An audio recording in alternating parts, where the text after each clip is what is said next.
What do you got? I think I can prove to a judge that both of these men had the mens rea.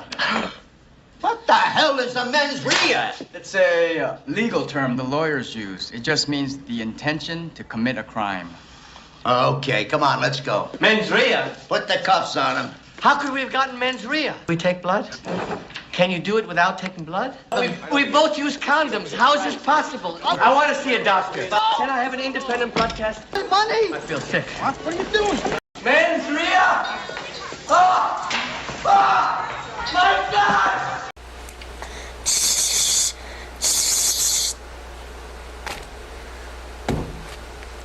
And tonight on the ABC News, OJ Simpson kills one more person. Oh my God, I can't believe it.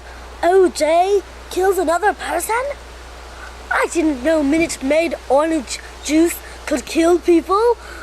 I guess well, what happened here was that someone poisoned the OJ and, well, killed somebody. Thank you so much, and I'll see you next time on ABC, the horrible news in the whole world. Thank you. Well, I hope you liked how I did my commercials. You know, I'm gonna be a star. I've always been a star. You know, I just have to go to Hollywood, and then I'll just, you know, everybody would be like going, "Oh, I want your autograph. Oh, I want your autograph." But anyways, see you later. Adios. Ciao.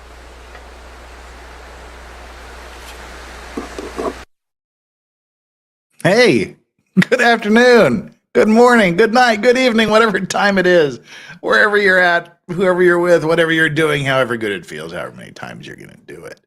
And why you're even doing it in the first place, I don't know. Frankly, I don't care. I'm just glad you're doing it right here with me on my channel, Legal Vices. That's my handle, Legal Vices. Keep it simple. Handle, channel, same. It is Thursday. It is our usual weekly just chill stream where we sort of MST3K through bits and pieces of the OJ Simpson trial. We're wrapping it up after 53 episodes. Today is our 53rd episode, but don't be too disheartened. We still have another 5 or 6 episodes left. These closing arguments are long. We've got this week and next week to wrap up the the prosecution's closing arguments. And then we've got about 4 or 5 weeks of defense closing arguments. So we're looking at 2.5 months here before we actually wrap up OJ. And when we do that, we're going to start a new trial, a new super secret trial that it's an older trial, but it's one that a lot of people didn't know about, or a lot of people may have forgotten about, but it has several very, very interesting factors. So we're going to be watching that in its entirety from beginning to end, because it was only about a 3-week trial, which means for us it'll be about a year. So stick around for that. Chandler might possibly be here. If she doesn't show up, I'll explain why. If she does, I'll let her explain. Hopefully, everybody just, you know, fingers crossed she'll make it.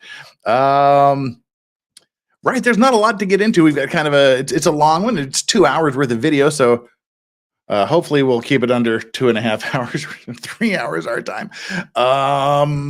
Gosh, that's about it. What's coming up tomorrow? Yesterday I mentioned that we might be doing a little YNW Melly update, but there's something more pressing than that. What's more pressing than that?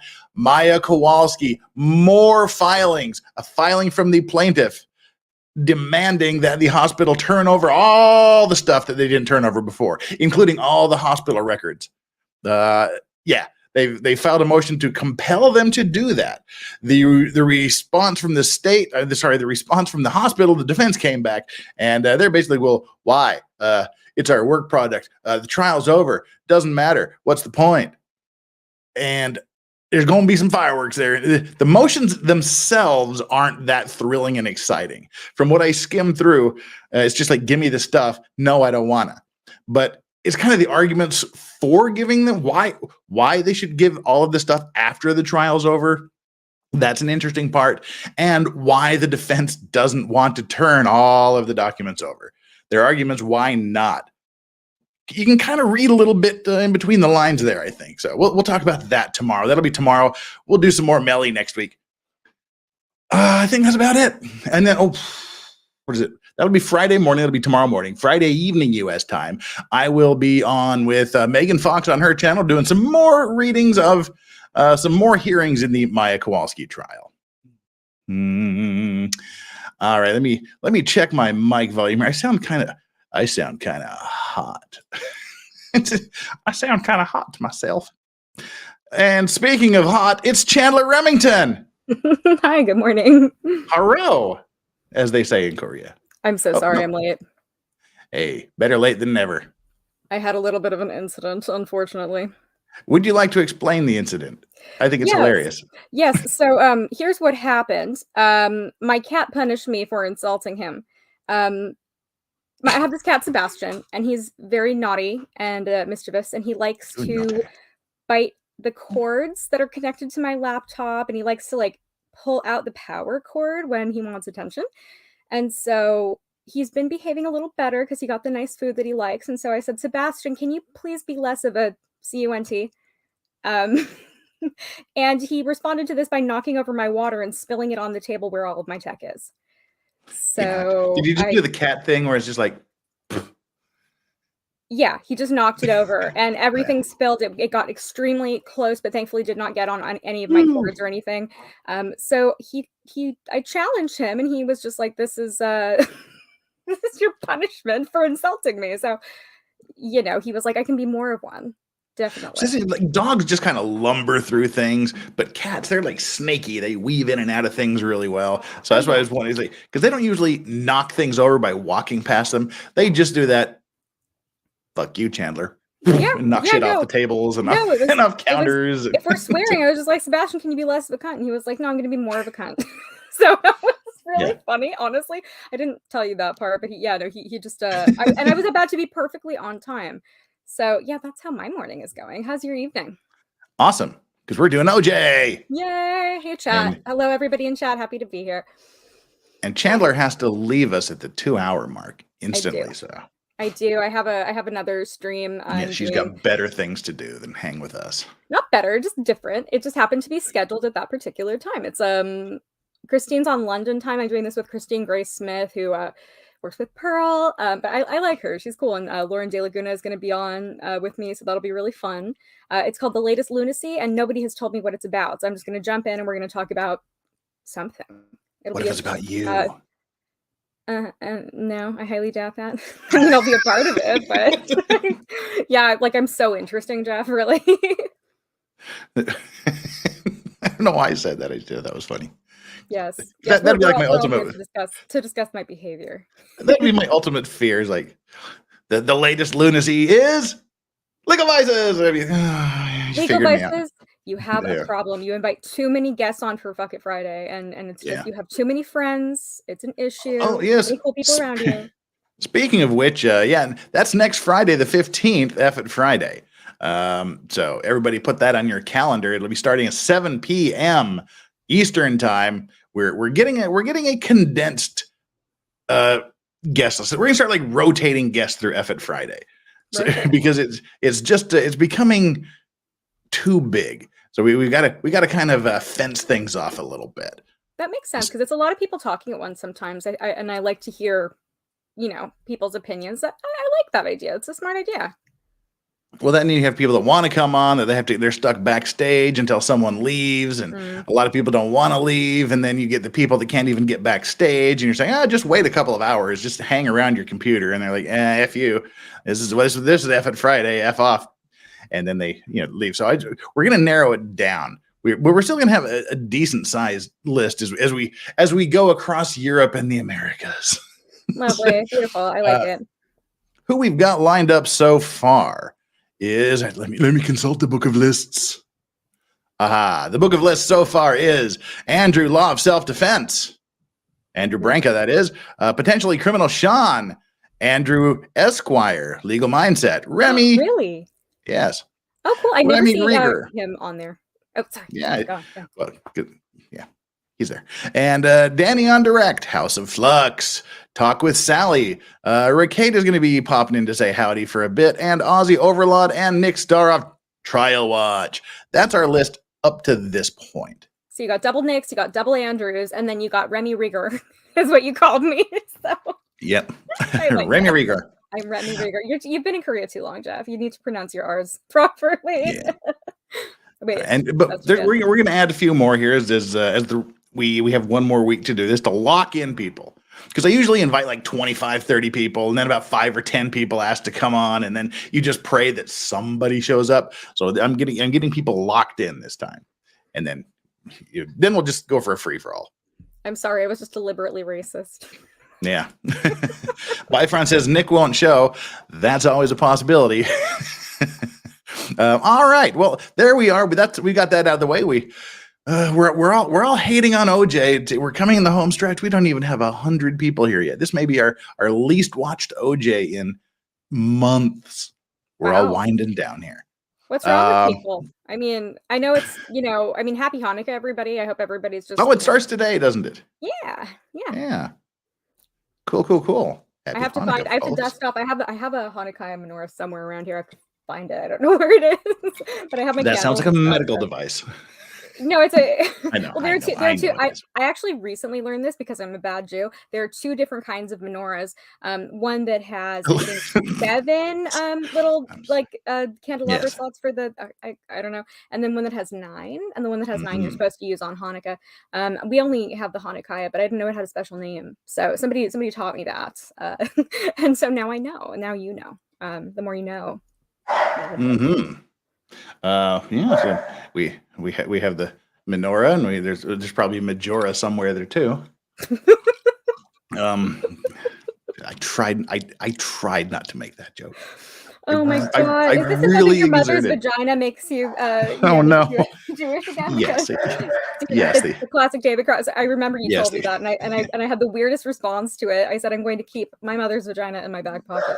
It sounded really weird, and then I'm going to. Now you've even offended Yoda in the other room. Yeah, Yoda. I've never heard Yoda bark so much. I mean, he's usually just kind of like a blob that just lays around. So. Yeah.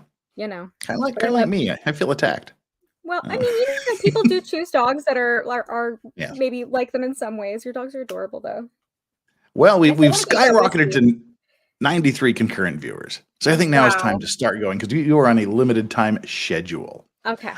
But first, everybody here, make sure you subscribe, because if you're not subscribed and you're here just randomly out of the ether to watch OJ Simpson, whether it's on replay or live, then you better damn well subscribe. So hit that subscribe button and smash the like button while we're at it. There's a half of you haven't done the job. We got 92 here, 46 likes. And then take our like and subscribe poll. Today I put a little thought into it. So come on. Get lots and lots of likes and take I know that some of you can't see it, but for those of you that are using Androids and things that still can't work with the stupid YouTube polls, your choices are like, subscribe, and vote. What was OJ drawing on his notepad? 14% so far have said guilty George the Glove Puppet. 22% have said trial celebrity Pictionary cards. 29% of you said juice blender with bonus knives. And 35% of you said escape from Bundy board game. So that's what OJ is designing on his notepad during trial. Nice. So first is guilty George the Glove Puppet. Second choice is juice blender with the bonus knives. Third is trial celebrity Pictionary cards. And fourth is escape from Bundy board game.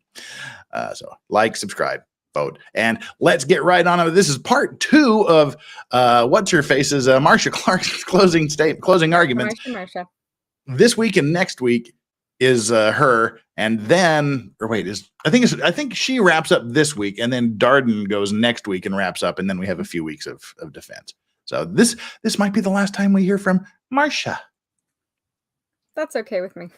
Personally, she's She's Marcia. All righty. Let's do this. Let's see. We can embiggen this so we can control the volume if need be. We usually start the volume down around 50%. Did I start at 50 or did I start at 30? Yep. All right. Yep. And we're gonna see how it looks with us down in the nether regions of the screen this week. All the members of our jury panel. Ladies and gentlemen, my apologies to you for those interruptions, and my apologies to Ms. Clark for having interrupted her train of thought there.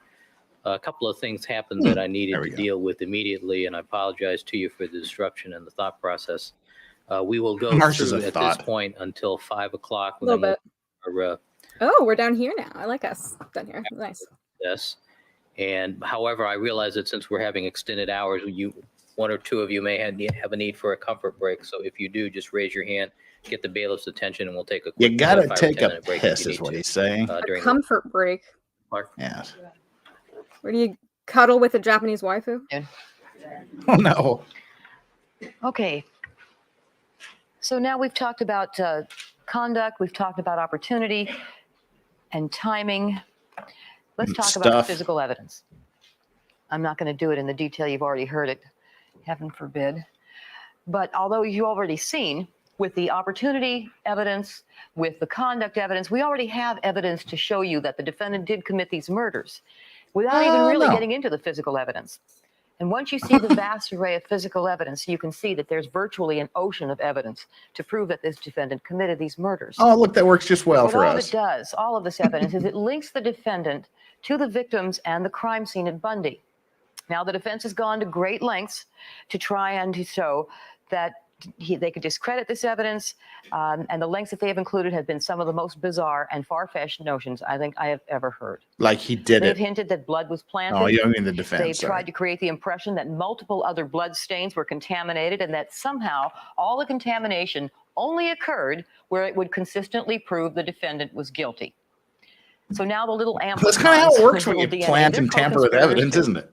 Because they know they've got to rush to only the places where you can attribute the blood to the murderer. When you think about that, just think about that one point logically, okay? Obviously, it's common sense. If contamination is going on, you're going to see it going on all over the place. As a matter of fact, if what they're saying is true with this aerosol effect, flying DNA all over the place, then Mr. Simpson's blood type ought to be showing up in other cases. Somewhere, somewhere out or down in another department in a rape case, Mr. Simpson's type should be showing up because it's everywhere.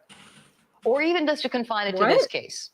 What? Talk I about that. didn't understand How that. What the hell was that? If the argument is that his blood is flying all over the place, DNA is flying all over the place, why didn't we find his blood type showing up where it obviously shouldn't be? What I mean is this. They took samples from the pool of blood by What? Nicole's body. Does it just sound like she's saying, if he did it, why didn't we find his blood on anything? Is that what it sounded like to you? I'm so confused. First, she's talking about a rape case? Like, what does that have to do with this? And then I don't know. she's like, well, if it was planted, then why wasn't it planted in more A way that obvious shows he's places? guilty, yeah. And why wasn't Like- it planted to show he was guilty? But this last thing she said, did it sound to anybody like she just said, if there's DNA flying all over the place, how come we didn't find any?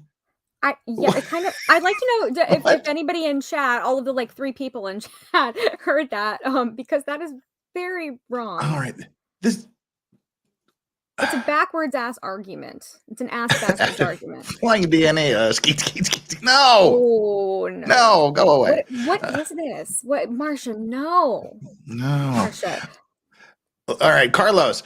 247 became a new YouTube member. Cool. Thank you so much. And before we started, Lynn Barry gifted 1 Legal Vices membership. Oh, and by the way, people, now that I've figured out how it works, I believe that gifted memberships will be included in F at Friday tallies.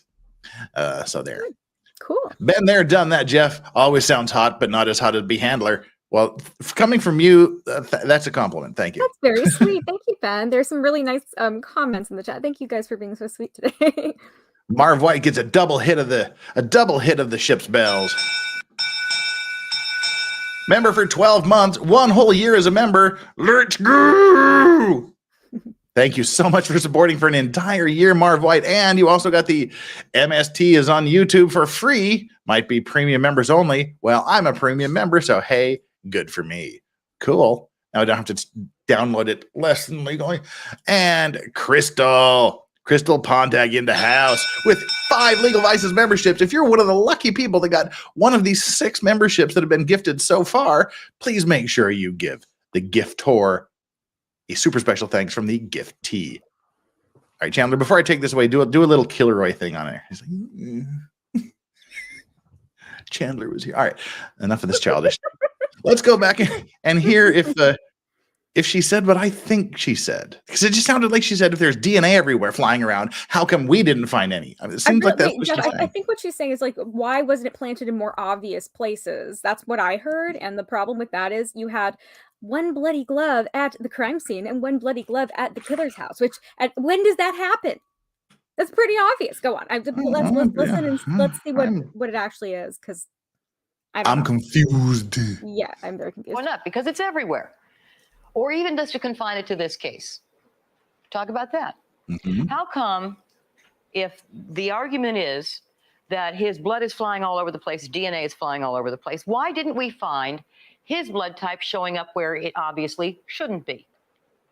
What I mean is this. What? No, it still doesn't make sense. It makes even less sense. From the pool of blood by Nicole's body. They took samples of blood that was near Ron Goldman's body. Obviously, the blood came from them because they were lying there. And then, of course, you have the blood drops leading away from the crime scene. That had to be left by the killer. There's no question about that. That was left by the killer because they're next to the bloody shoe prints.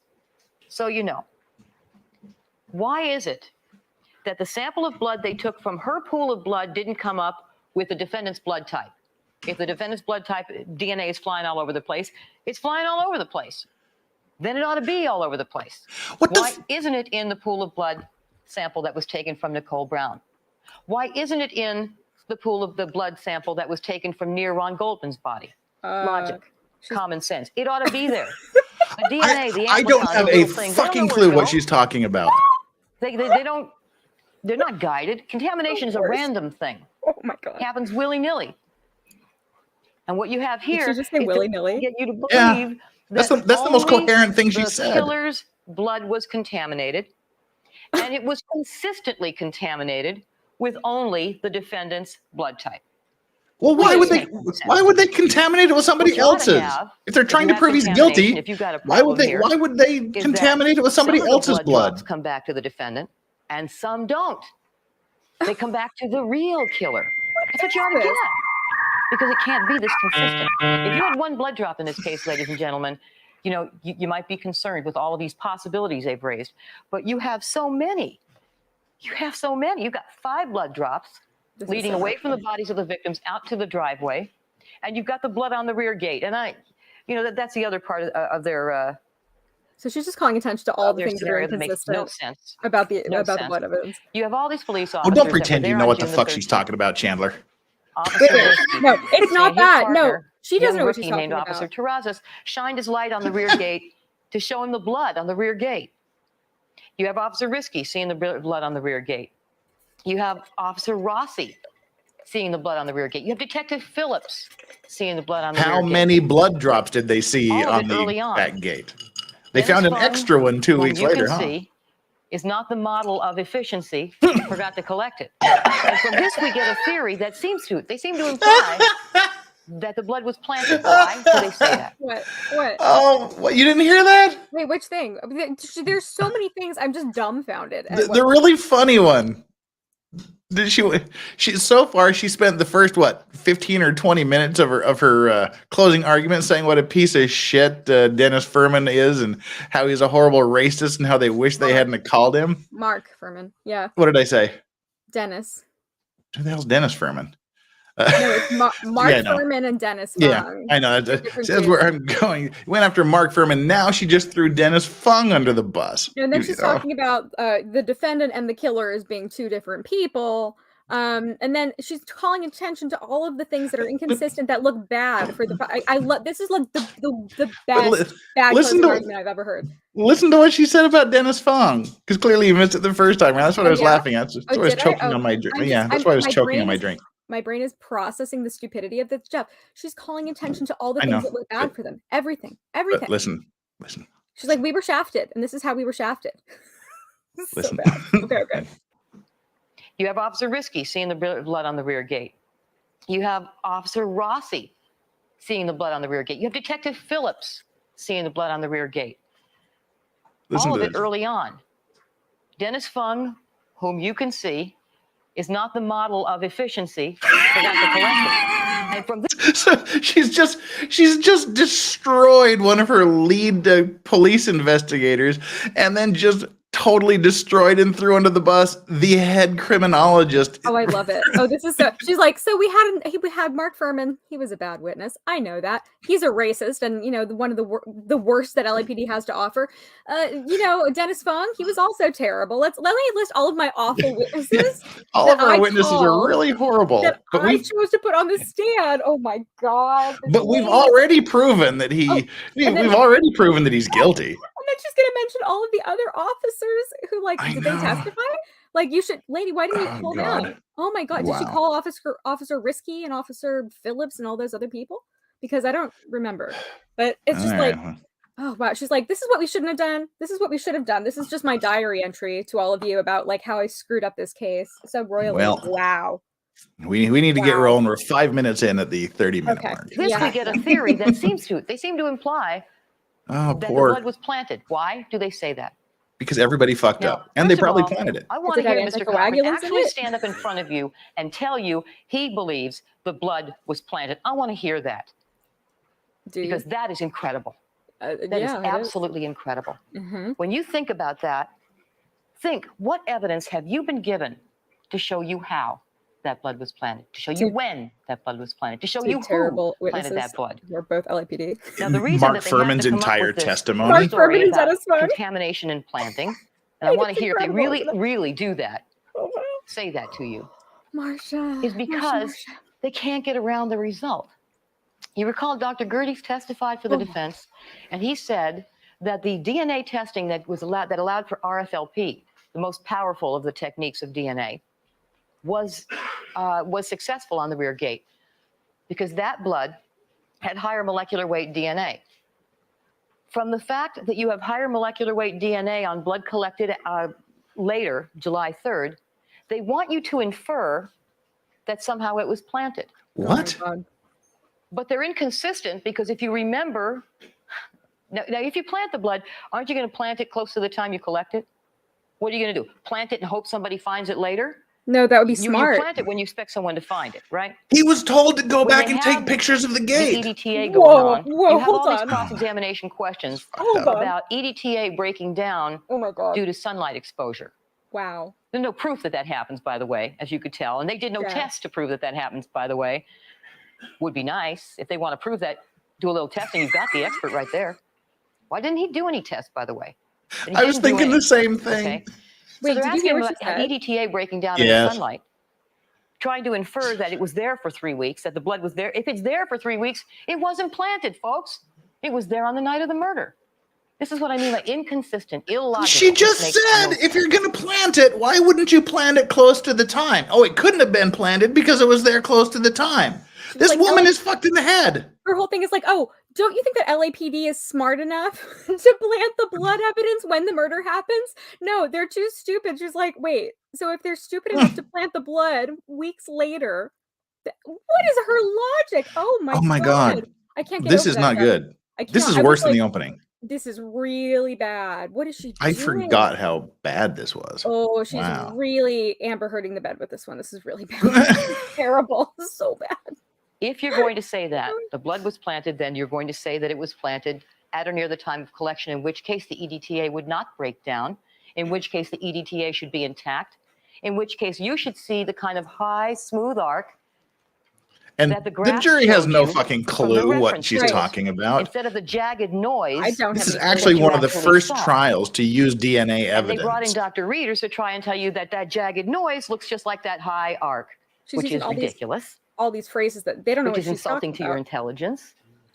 But the reason that they have to say this, defying logic, defying common sense, is because, ladies and gentlemen, his blood on the rear gate, with that match that makes him 1 in 57 billion people that could have left that blood. I mean, there's 5 billion people on the planet? That means you'd have to go through 57 billion people to find the DNA profile that matches Mr. Simpson's. There's only 5 billion people on the planet. Ladies and gentlemen, that's an identification. Okay? That proves it's his blood. Nobody else is on the planet. But the glove didn't fit, so there you go. They win. Now they know that. John Gordon, thank you so much. Next time my family says OJ was guilty, I'll make them watch this. Again, RFLP match, very powerful. This is so bad. Wow. from Cellmark, that was a 5-probe match, I believe, found to be 1 in 6.8 billion people. Again, more than there are people on the planet, identification. An 11-probe match by DOJ showed that it was 1 in 7.7 billion people. Again, her blood and only hers on this planet could be on that sock. Now, how do you get around that? That sucks. It wasn't wrong, and they couldn't find an expert who would say it was contaminated because there's too much DNA. That's what That President is Clinton the said. blood. That type is the type. It's her blood. How do you get around that? And if you know that that's true, if you know it's her blood on his socks that they find on the morning of June the 13th, Sock, that singular. alone with the rear gate stain convicts him. I don't Can't care about believe stained otherwise. rear You have gates. so That's much proof creepy. now. How do they get around that? They How do you have to stain a find a gate? theory to get around that. And what do? This is what they come up with. So if it's low in volume DNA, it's contaminated. If it's high volume DNA, it's planted, and it's also very convenient and ridiculous. Now, their experts had access to Because all of we the said evidence in so. this case. Their experts could have come in and shown Barry. you how the evidence got contaminated. Barry's just chilling. Got contaminated, not possibly. Remember I talked to you we about want mere this already. possibility? No, did get contaminated. And they could have come in here and told you and pointed out the evidence that showed why only the blood drops left by the murderer got contaminated, and shown you why they consistently and only got contaminated in a way that showed the defendant's DNA type. Not that they possibly could have. Yes, possibly we're all sitting on Mars right now, and I'm from Venus and I'm talking, anything's possible. I think she's cracked Let's up. talk about what did happen. She's lost her About what goddamn we've mind. got. She's lost it. They could have shown you proof that the Bundy blood drops were contaminated, not the Thanks, mere JK. possibility. Fuck. I No, love I'm this. talking about evidence that gives you a reason to conclude that that happened, and that they never could do. This is a long chat, so we'll pause here real quick. From J.A. Well, thank you so much, J.A., for the $5 super chat. Hi, Legal Vices. Happy Hanukkah to Chandler. We gave the happy Hanukkah signal there. And sadly, National Pearl Harbor Remembrance Day, December 7th. That is correct. I forgot how bad the DA closing argument was. Back to work I go. Well, thank you for popping in to drop a super chat and to say howdy to myself and to Chandler. And back to the shenanigans. Yes, thank you. All right, here we go. At this point, defense could just be like, we don't have anything. Oh wait, we as long as we're back here, I feel obliged, especially with this expression. I feel obliged to remind folks that she is Kira. Yep. Pretty similar. Oh, poor Marcia. She tried. She tried pretty hard. I mean, look, she's just doing her job, okay? She had a rough go of it. She was dealing with a divorce at the time. I mean, it's hard to be a woman. In such look like a man. Oh, sorry. I mean, at least she didn't have the perm for the closing. I feel like that would have. Oh God, Marcia, this is bad.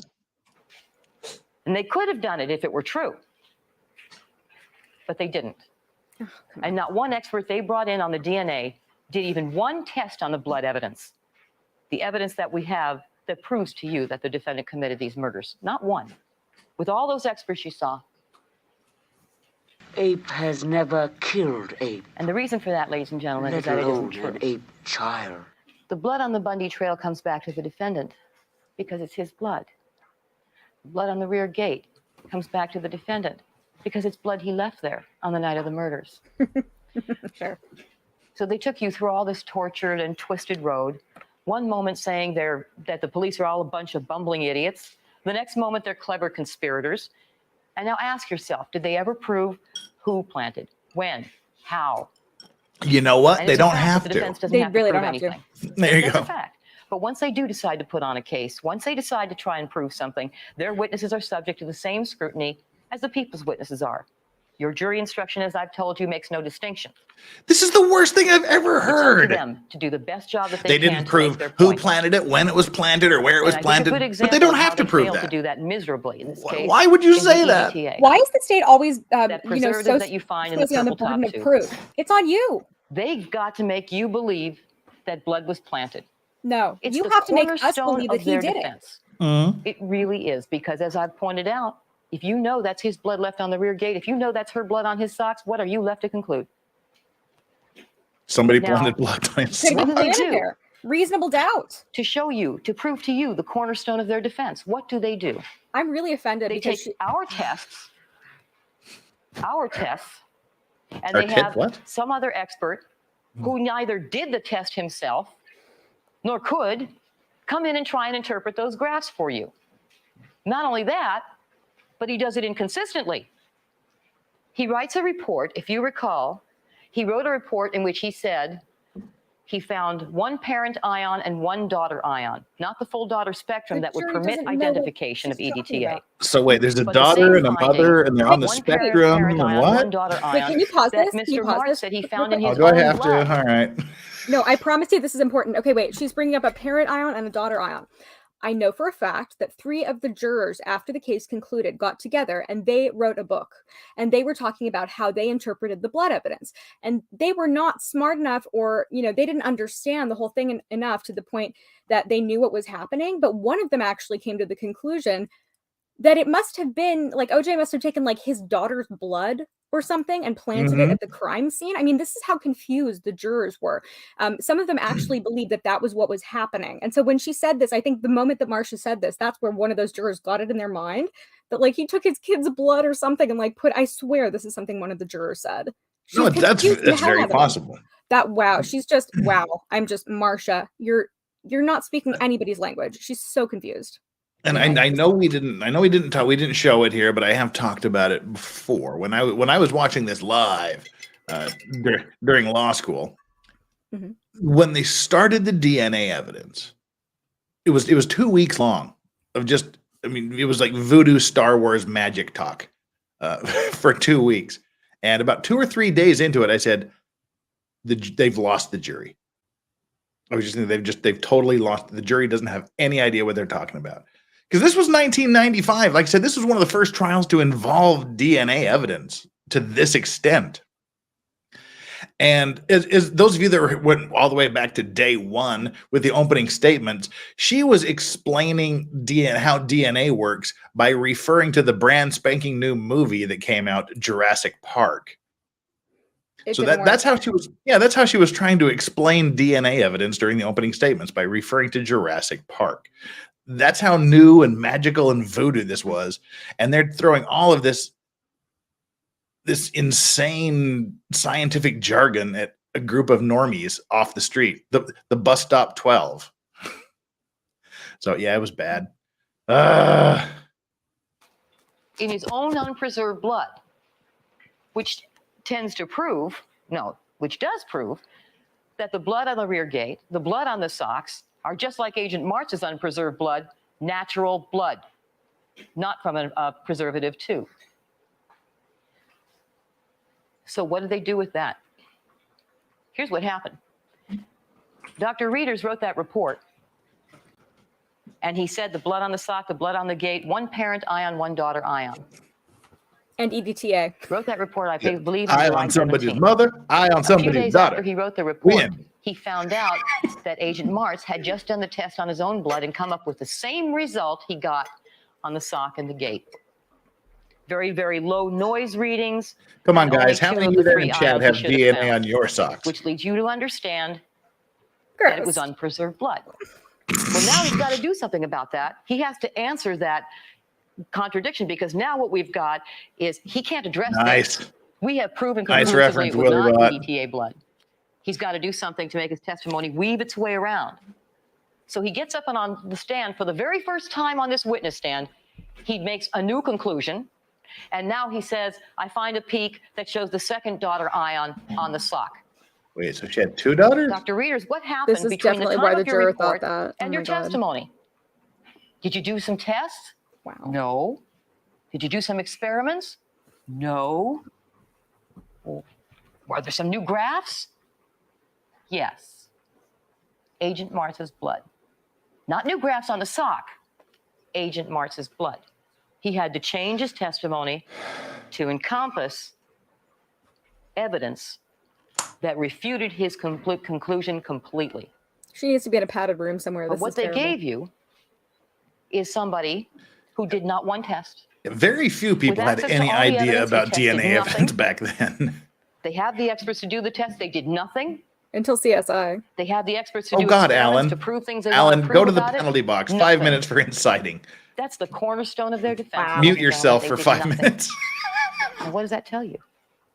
Mods What are that really tells naughty you today. is they know this Not is not muddy. EDTA blood. All right. Oh man, that was bad. That's pretty bad. I Nicely love it. done, Alan. What am I going to say next? This is where she starts dissociating, Saying having it so a doesn't breakdown. make it so. Having a lawyer stand up in front of you and say something, no matter how often it's said, doesn't mean it's true. I include myself in this. Oh my God, why would you say that? I only I'm not argue actually standing here. I'm astral what projecting. I'm the floating facts outside of my show, body because this is so what I horrible. believe the facts have shown, and any reasonable Why would inferences she that you say- can draw from them. Lawyers don't always That is tell the all. truth. And Myself included. I cannot Oh, my stand fucking before hell. you and tell you something that is false, that is untrue. You need to go with what is true, with the evidence, with what we have. Why would you and why the would you say reasonable something that's common false sense and untrue, deductions that you Marcia? make from that evidence. So I listen to don't my ask closing you to take argument. my word for Believe what I'm anything. saying, but I could be That's why we lying. present on evidence. That's why we Just call like witnesses. OJ did, or If it maybe isn't in the didn't. record or it doesn't make sense to you as a logical inference from what you've heard, reject it. Like your whole fucking I don't closing care who says it, argument. Reject it. But do the same for the defense. Like the idea Yeah, that Chandler! what? She just said reject everything we've said. Yeah, I mean, if it She- doesn't sound like it makes sense, I mean, she's inviting them to acquit this guy because she's so fucking tired of this shit. I mean, honestly, Marcia is doing this whole thing where she's just like, oh, by the way, there's burden shifting. Like it's up to them to prove that the evidence wasn't planted. Like she's pretty much admitting that it looks like the evidence was planted on the Well, songs and on the gate. She just literally said, throw out everything we said, don't believe anything we've said, but do the same to the defense. This is the worst closing argument I have ever heard. That was the most retarded thing she could have said. See, But when then people, when she adds the defense to it, then she's saying just throw out everything. And if you throw out everything, it's a 50-50, and then you have to rule in favor of the defense. Fucking hell, woman. I mean, for every single person who thinks that OJ was acquitted, because of jury nullification or because, she's literally inviting them to jury nullification. That's what she's doing. Nobody's listening to the closing argument. People don't know. It's like anybody listening to this, it's like, oh, now I know. Now I know why. It's like the worst thing I've ever heard in my life. Right. That standard, hold them to that standard. Sabotage. When you hear them try to self-sabotage. tell you that all of this evidence was either contaminated We're guilty of planted, Rampart before Rampart has ask ever been yourself, discovered. does this really make sense? So bad. What evidence was I given to prove that? Is there any evidence that really shows that? Or is it smoke and mirrors? Is it all the smoke to cloud everything, cloud all the issues, distract you? Take a little piece here. They take a don't little have piece to there. show evidence. Kind of reminds me of Burden that shifting. story about all these guys that are blindfolded. Oh, and they're touching and the each elephant. one goes to a different end of an elephant. Oh, One Jesus. grabs the tail, and he says, feels like a rope. And the other guy grabs the trunk, and he says, feels like a fire hose. And another guy Feels like grabs the leg, Chris and says, feels Darden. like a tree. Okay? Not one of them got it right, did they? Take off the blindfold, it's an elephant. And then the elephant tramples them all You to put death. all the pieces together. You put the whole picture together, and you can see the truth. Jesus. But what they What have done is that? systematically is fragmented the What case. the fuck is No, this is that? not new. They did a very good job of it. They're fine lawyers. She sounds And insane. they challenge the people's case as they should. And that's good. You put the state to their proof. That's what we have to do. We have to deliver. That's our job. Is the And we elephant in the have. room with us right now, Marcia? But be aware of what's happening here. They're fragmenting. They take little pieces. She can't say the out of gorilla's in the room context because that'd be and racist. focus on only that little piece. And take a little piece of a picture. Focus on only this little piece of the picture. And forget about all the rest. It puts it all in context. Give Henry Lee second-generation photographs that you can't see anything on instead of the good stuff, the original photographs. She's that doing would her show Doug him Henning magic what's show. going on Bundy Walk there. It's mad. It's illusions. Now, back to DNA. I'm sorry, I digress. Jesus, yes. Even when it's analyzed using the PCR method, it's not quite so easily contaminated as the defense would have you believe. As you've learned, Damn, it's just used Dawn every day bringing to the save heat. lives. And as you've also heard, it's used in very non-sterile conditions. It's used to identify war dead. Now, what does that mean? What? War dead, soldiers who die in jungles and in deserts. Those are not sterile environments, ladies and Don't talk gentlemen. about jungles. Those are very dirty environments. Dirty, But dirty they jungles. use PCR testing to identify those soldiers. And why do they do that? So they can notify next of kin. That's a very serious responsibility. You better be right. You better be right. Now, if it's good enough to go and notify next of kin that their son, their daughter, their Would that be the husband, their Ion father daughter or has the been Ion murdered or mother? Killed, excuse me, on a You're telling. battlefield, then it better be good and reliable stuff. So if it's good enough for that, on body parts being It gets recovered worse from here jungles and every deserts, day.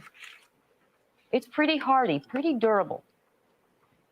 Now, Dr. Lee, the defense expert, they gave none of the DNA evidence to examine, who is a forensic expert, approves of DNA testing in criminal cases. Notice they didn't ask him to look at the evidence here. Notice they didn't ask him to tell what he thought. Yeah, but of the results notice of this that case. one of their expert, witnesses a criminal was the expert. guy that invented They didn't ask him. Who did they bring in? testing. Dr. Gerdes. Amazing. Dr. Gerdes, who has admittedly no experience in forensic cases, came in to tell us about validation studies and dot blots. But what did he do in this case? What forensic criminal experience does he have? He invented the fucking None. test. Why do you even use a guy like that in a criminal case when you've got Dr. Lee? And He to used look at Dr. Lee Blake. too. Dr. Blake, Wait, he who is used Dr. Lee renowned too. as a scientist who is one What of are you the doing, foremost experts Marcia? and leading ones in I the don't think she knows forensic what she's use doing. of PCR technology, whom they had watching the testing at DOJ, examined the evidence in this case, took cuttings of the evidence in this case at Cellmark, never sat in that blue chair for the defense.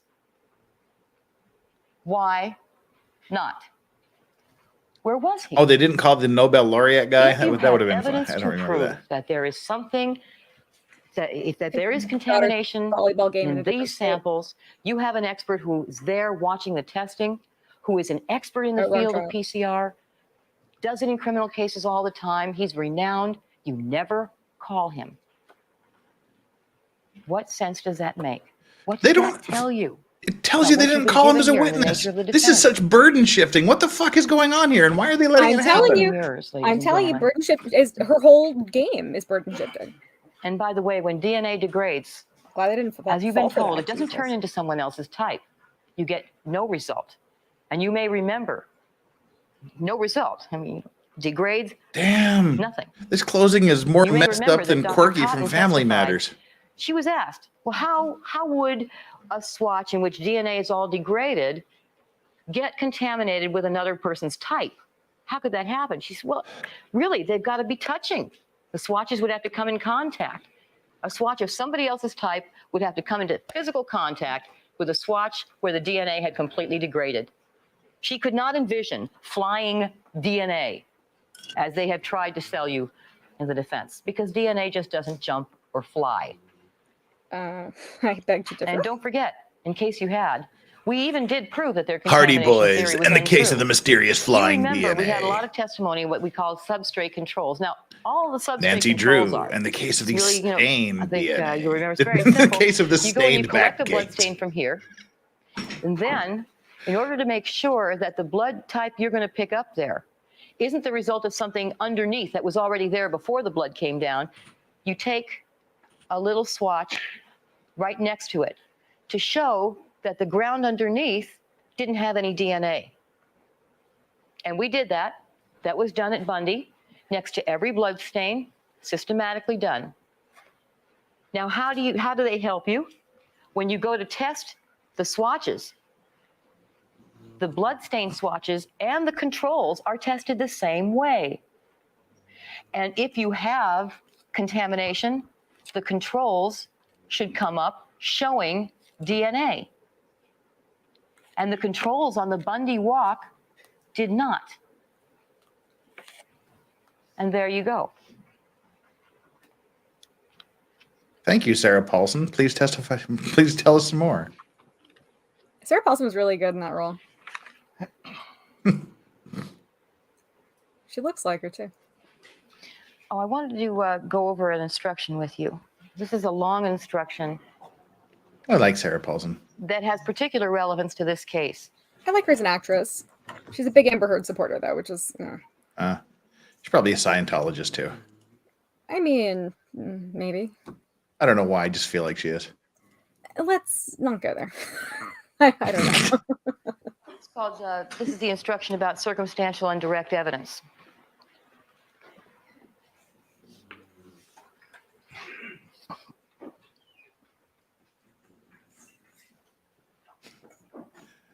Technology. Wow, the jury is going to love There's this. a lot of words in this instruction, I must say. Let me first say something to you about direct and circumstantial evidence. This instruction explains them both. I don't know how well. Clearly I'm not a big fan of the way. Jesus. What? This explains circumstantial evidence, but I don't know how well. Why the fuck would you say? Why is she saying this shit?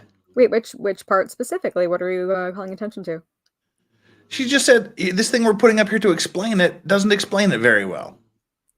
I wonder if any of the jury saw those nudes of her that were published in the National Enquirer by this time. Oh no, I didn't. I was happy not knowing those existed. Oh, apparently she looked really good. They were like old. They were from like No. an ex-husband or something, and she was on the beach. She was hot. She used to be hot. God damn, they were taking nudes of each other back in '95. God dang it. No, her ex-husband sold a nude of her on the beach, like topless beach or something, to the National Enquirer. She looked banging. She looked really, really good. And so I feel like the jurors. Oh Lord, yeah. There's a topless picture of her. Yeah. No, she looked hot. She did. So and she's Darden rocking that '70s bush bulge. Wow. Sure. Oh, I don't know if I saw that part of the picture. Well, I mean, it's covered in a bikini, but like her bulge is about twice as big as her boyfriend's bulge. She's packing some fur. Anyway, Merkin alert. All right, let's go. Oh my God. We've digressed. We've digressed. I have ADHD. I can't help myself. I think of things. I blurt them out. I just You found it already, Jeff. Your porn was. I know. It was like you had it. No, I had. Oh, fuck me. You All had right. your social folder. Ripley's Believe It or Not. Because You Google fast. Oh, God dang it. You're a really fast Googler.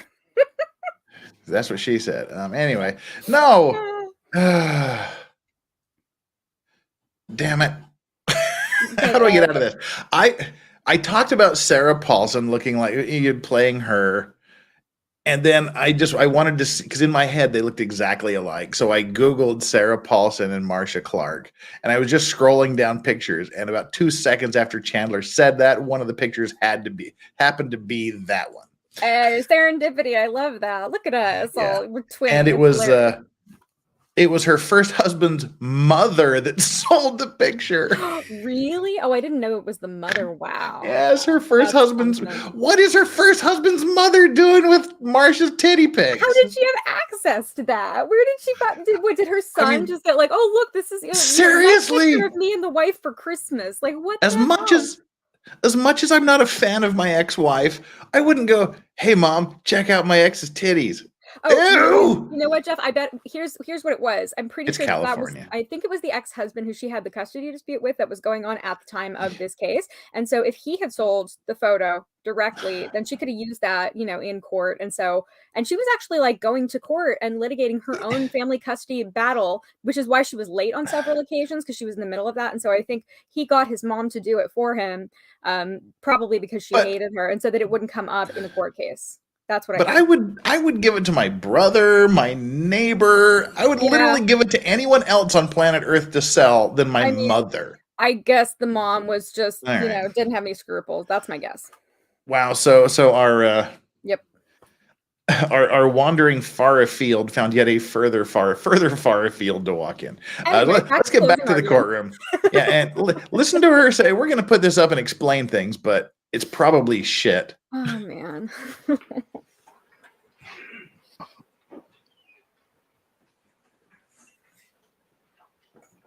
Listen to this shit. There's a lot of words in this instruction, I must say. It's a jury instruction. Let me Okay. first say something to you about direct and circumstantial evidence. This instruction explains them both. I don't know how well. You know, I'm not a big fan of these, the way they're written. I think they could be a lot clearer, frankly. But they talk about direct and circumstantial evidence. This one is just circumstantial evidence. You have another instruction that distinguishes between the two. You're told in these instructions that direct and circumstantial evidence are of equal weight. Neither one is better than the other. Now, an example of direct evidence would be an eyewitness, someone who would say, I saw him. I saw that. You saw We have it? an eyewitness in Allen Park, okay? His testimony seeing the man we know to be the defendant walking into the house at Rockingham. Allen Park testified to his observations. That's direct evidence, okay? Flux is so Circumstantial messed up. evidence is evidence Right, that Flux? leads you to infer.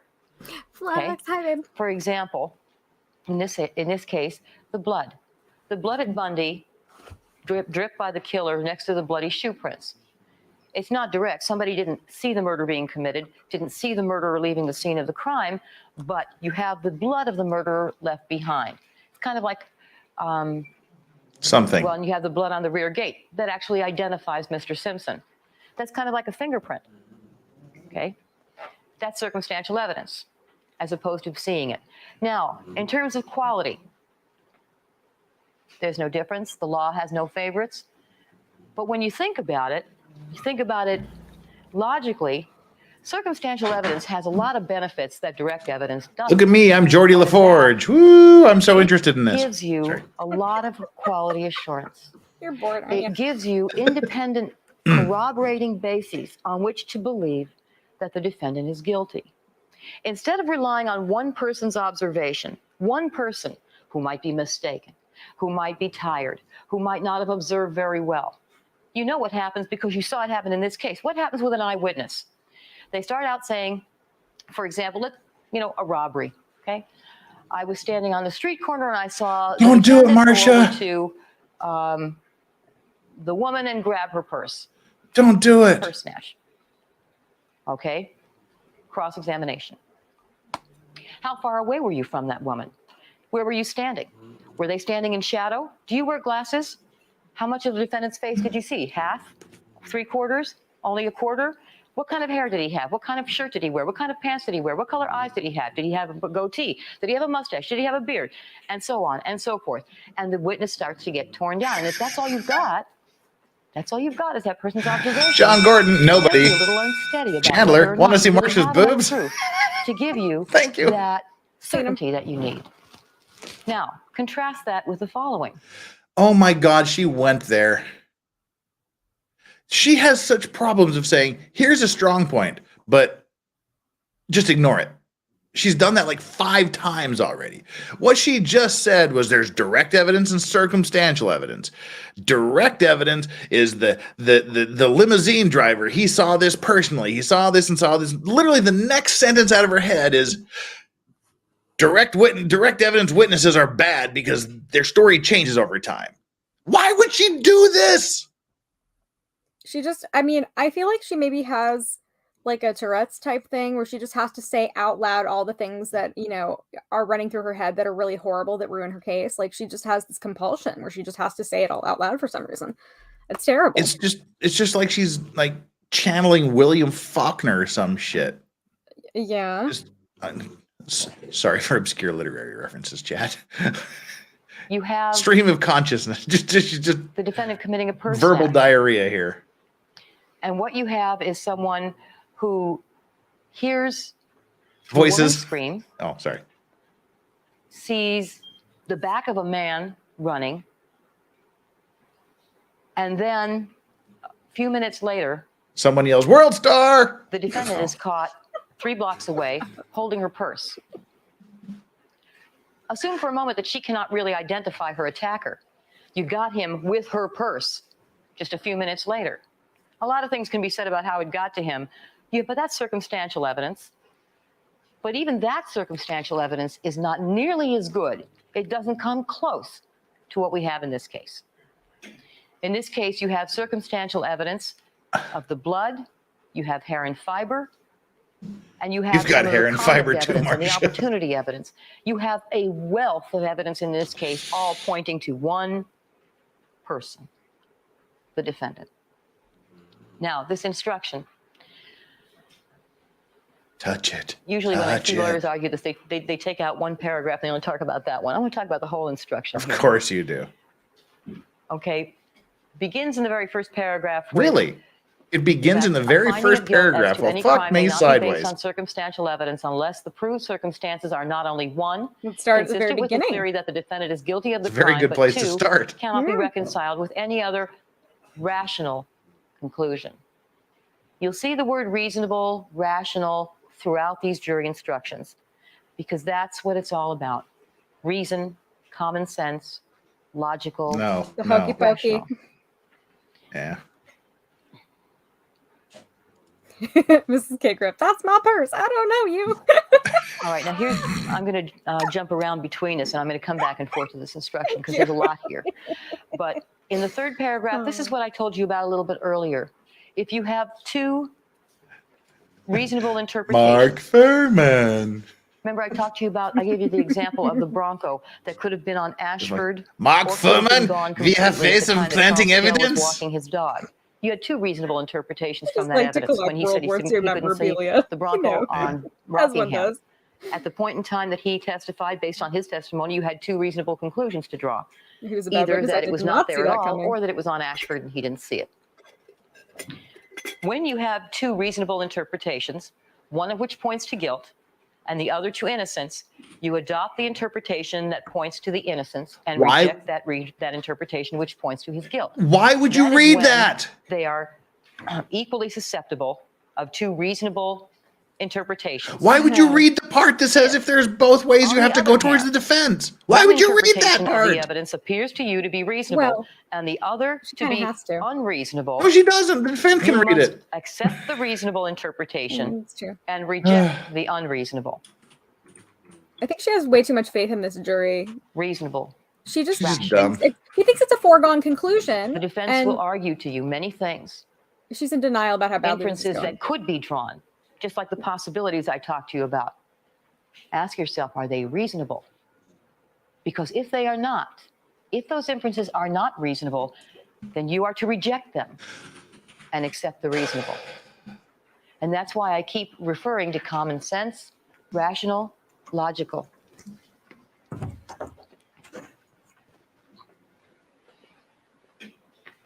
They really should have tried this in Santa All right, Monica. I'd like to start with honestly. hair and fiber. If you remember, Mr. Diedrich testified about the microscopic comparisons of hair and fiber in this case.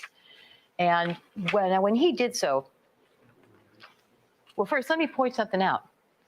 His testimony was uncontradicted by any other expert. His testimony is not disputed. His conclusions are not disputed. And you know that the hair and fiber evidence was examined by at least two other experts for the defense. Now, when Mr. Diedrich testified, he told you what his conclusions were based solely on what he could see through the microscope.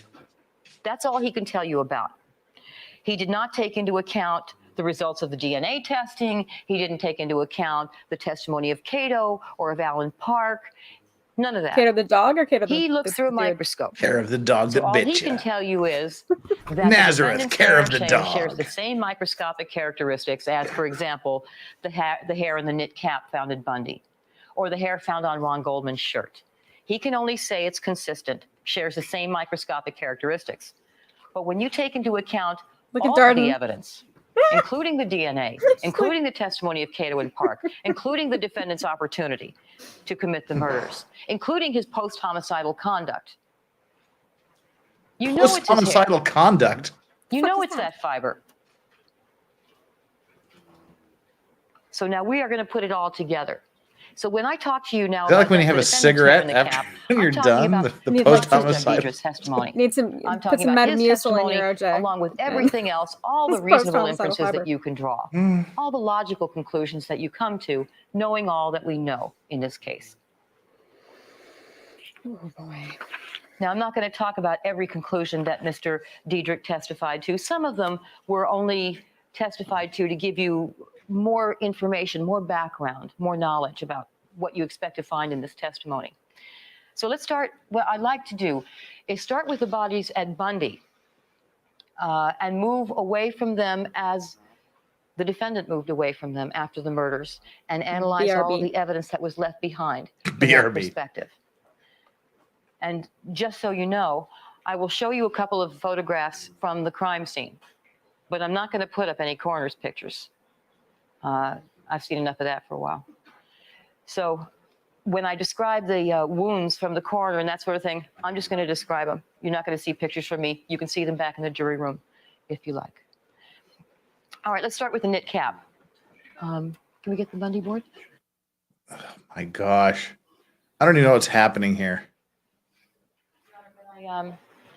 With the knit cap, I think we have to cut the feed. Thank you. Why do you have to cut the feed?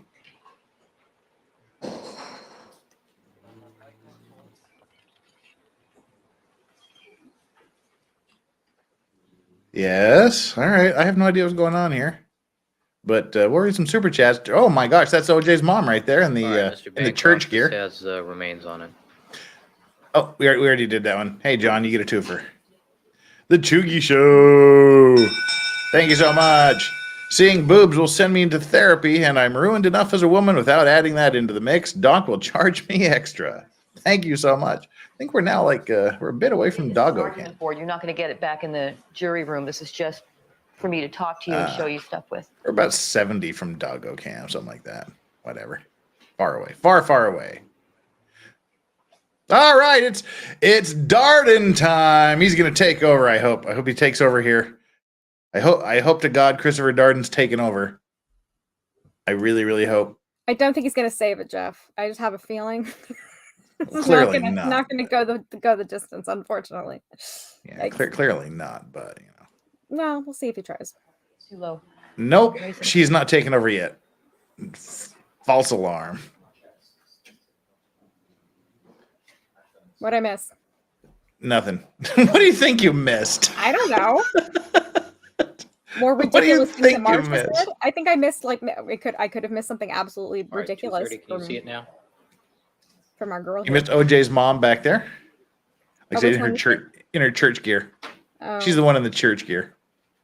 Church gear. I've never been to a church before, so I don't know. Well, she's got the going to church hat on and the going to church dress. Oh my God, I've literally never been inside a church. Wow. Same thing. Right. You've seen movies. The knit cap. Wow. I mean, I know they exist. You can barely see it under the plant here. This is the position in which it was found. Now you can see how the defendant could miss it in the dark. It's underneath that plant. I'm pointing to right here, that blue patch of blue here. On that knit cap, you recall that it's the defendant's hairs. Now, let me refer specifically to Mr. Diedrich's testimony in this regard, because what he told us is this. He said there were the hairs that he said were consistent with the defendant's. He found 9 inside the cap. And it's clear, extrapolating from his testimony, it's clear that they were 9, I think, naturally shed hairs is what he said, not fragments, but naturally shed hairs, that he wore the cap from that. Now, what's interesting also is that he talked about fragments that were found inside the cap, hairs of black origin that were not consistent with Mr. Simpson's. And so I asked him, what about those hairs? Well, he said they were treated, chemically treated. How long were they in the cap? Can't tell. They could have been there for years. Because you can, life experience, if you've ever had anything knit like that, kind of a loose weave, and you'll have it in evidence, you can check it out. Loose weave? Racist. And those hairs could stay there for a very long time if it's not washed, if it's not laundered. So that's why I asked the defendant's hairdresser. Could it have, what about the defendant's former wife, Marguerite? Did she treat her hair? What about Arnell? Did she treat her hair? These are other possible people that could have worn the cap and whose hair the fragments. What does that have to do fragments with this at all? I don't understand. But the 9 naturally shed hairs inside the cap that were consistent with the defendants were different in quality than those because they were not fragments and therefore unlikely to be old. Okay. All right. And taking into account everything that we know, Those were his hairs in the cap. He wore the cap. He also found You see, on it that would be this cap mat that you fiber, would put on the floor. and he said it was consistent with the carpet from the defendant's Bronco. Wait, why couldn't they DNA And he test the talked to you hair? about the unusual nature of I don't the understand. trilobal cross section of that fiber, and he showed you photographs of it that were taken from the scanning electron microscope. You'll have that back in the jury room if you want to see it. It's very interesting stuff. But No, it we isn't. know, from all we know, that was a fiber from the defendant's Bronco on that cap. Now that's very For all we important know? because that actually, with that cap, we have tied the defendant and his car to the crime scene at Bundy. No, we haven't. It's for all we know, but we don't know that for sure. You're just making a And supposition. now you see, to summarize, on the knit cap, we have the defendant's hair and the Bronco fiber from the carpet in his That Bronco. wasn't proven. You didn't prove that. You're just guessing. What the fuck? And another piece of the puzzle. You're just saying it could have been his ex-wife or his other ex-wife or what? Now let's go to Ron's shirt. Really, Marcia? Why didn't they Now, DNA on test the hair? Mr. Goldman's shirt, This makes no sense. we have the defendant's hair and we have the blue-black cotton fiber. Now, of course, the defendant's hair is of obvious significance. Mr. Diedrich was asked whether or not that hair appeared to be the hair that he said was consistent with the defendant's, whether it appeared soiled. He said no. That was very important. And that was very important for this reason. That's my feelings If exactly. we had simply found hairs of the defendant in the soil of that area You see, it would in be Bundy this where mat Ron Goldman was lying, that you would put on the we floor probably would not and think would that was have a big different deal. conclusions Why? written He on visited it the place.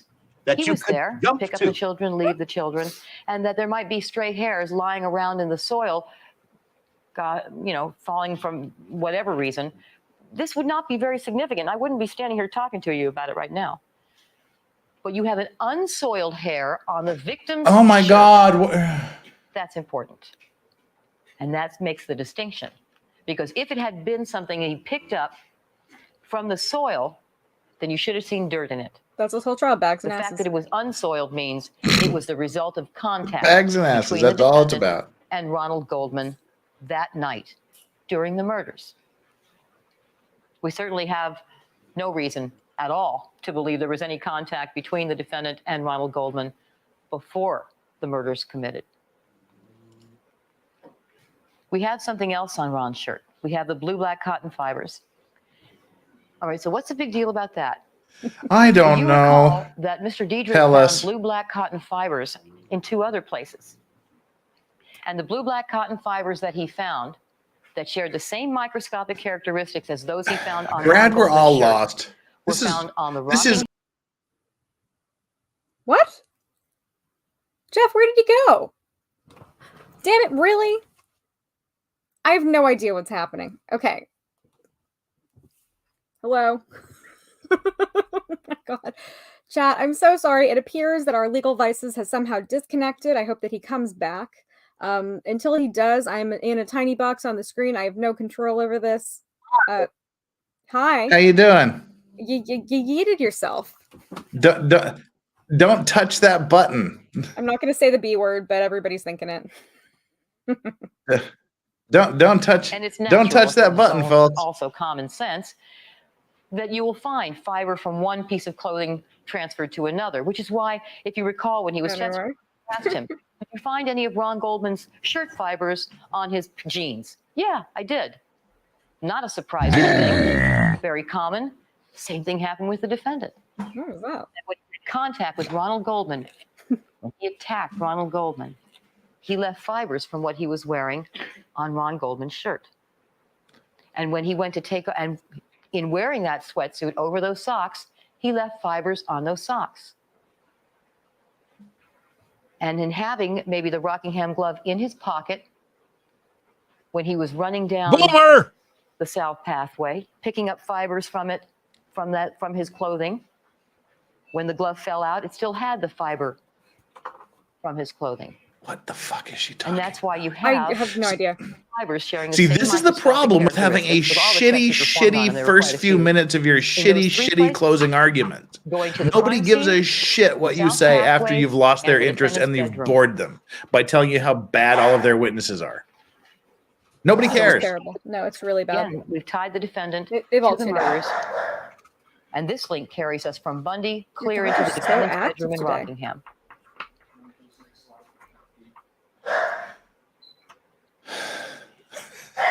It's where the ghosts come on Thursdays for some reason. And here's a summary of what we've just pushing discussed. buttons. The defendant's hair on Right, Ronald Goldman Yoda. shirt and blue-black cotton fibers. She's doing terrible. This is really bad. This is a masterclass on how not to give a closing And argument. another piece of the puzzle. Yeah. Should be taught in law schools. All right, now let's move away from Ron and start up the walkway. Wait, did we talk about Ron? I totally missed it. Honest to God, I did. Yeah, she was talking about how the fibers were found on the Oh yeah, okay, that clothing. was about Ron. All right, yeah. Yeah. All right. But, it wasn't clear. I'm going to direct your attention to the board. Yoder. Bloody Yoder. shoe prints. Now, the bloody shoe prints actually start Sebastian? down here. No. Oh, Kardashian's looking sharp today. On this very first photograph on the bottom, you can see the shoe print right next to the blue knit cap. It starts between, He's looking lively. I mean, more so than now. and those bloody shoe prints Jeff. Terrible. Is that Danny on direct behind the album? down the walkway till you get to about halfway when they fade out. This Don't is insult another Danny like important piece of that. evidence. Yeah, that's B. I was thinking the Defendant's same guilt. thing as that B. Arthur in the The shoe background prints there. are all size Yeah. 12. The shoe prints were all, and by the way, size 12, less than 10% of the male population wears that size. I got size 12, bitch. And the men who wear You know that what they say size about tend to fall within Hell the yeah, height I do. range 12 of shoes? 5'11 to 6'4". The defendant is 6'2". I'm at the low end of that scale. These are not just any size 12s. Hang him, he's already They're hung. expensive shoes. Yeah. Casual shoes that I'm cost short $160. and I have size 12 feet. Not dress shoes. Shoes that would be worn by a rich man. The Bruno kind of man Magli. who would wear cashmere-lined gloves. I'm just so And what's even more important is that those shoes were only sold in 40 stores in this country. Out of how many thousands, maybe even millions of stores in this country, these shoes are only sold in 40 of them. And they're probably And one of all those in 40 Beverly stores Hills. was Bloomingdale's, the store the defendant shopped in regularly, where I he know would that buy Bloomingdale's. shoes, both dress and casual, as you heard the testimony. But they didn't fit. They stopped selling those shoes back in 1992. But shoes during or the the time that they gloves? sold them, the defendant was shopping at Bloomingdale's. The gloves. Now, as we move down the walkway, we see that there's only one But the set of shoes bloody fit. shoe prints. Yeah. Mr. Boziak, I think, made If the that shoe very fits. clear, especially on his See, last you visit. can't Only one acquit. That's set what they should have of done. the If the infamous shoe bloody fits, you shoe can't prints. acquit. Right? I And mean, it all would of have been them unoriginal, but it would have been better than this were shit. consistently Bruno Mali, size 12. You know, Molly is a. They had a black guy on their team too. He could have come up with it first. Yeah, I know. White chicks can't rap like that. You know, they can't rhyme. Marsha. And there's the summary. Summery Defendant's shoe size is time 12, less than and the 10% of the living's population. easy. Expensive, rare men's shoes sold at very few stores. Summery time. The cotton is high. Summer in LA. And another piece of the Two puzzle. people get murdered. Okay. Now we look to the left of the bloody shoe prints and we see the blood drops on the walkway. These are the blood drops left by the murderer. I've already talked to you about that. And it's clear because they go all the way alongside to the left of the bloody shoe prints down that walkway. Yeah, because some random 5 person blood bleeding drops, all of which match the wouldn't make defendant. sense. Now, of the 4 inside the gate, 4 on the walkway that is inside the gate, all 4 were done with PCR. 1 was also done with conventional serology. You recall there was testimony about that from Greg Matheson. But all of them match the defendant. As we get to the rear gate, we see that there's more blood. And this blood also matches the defendant.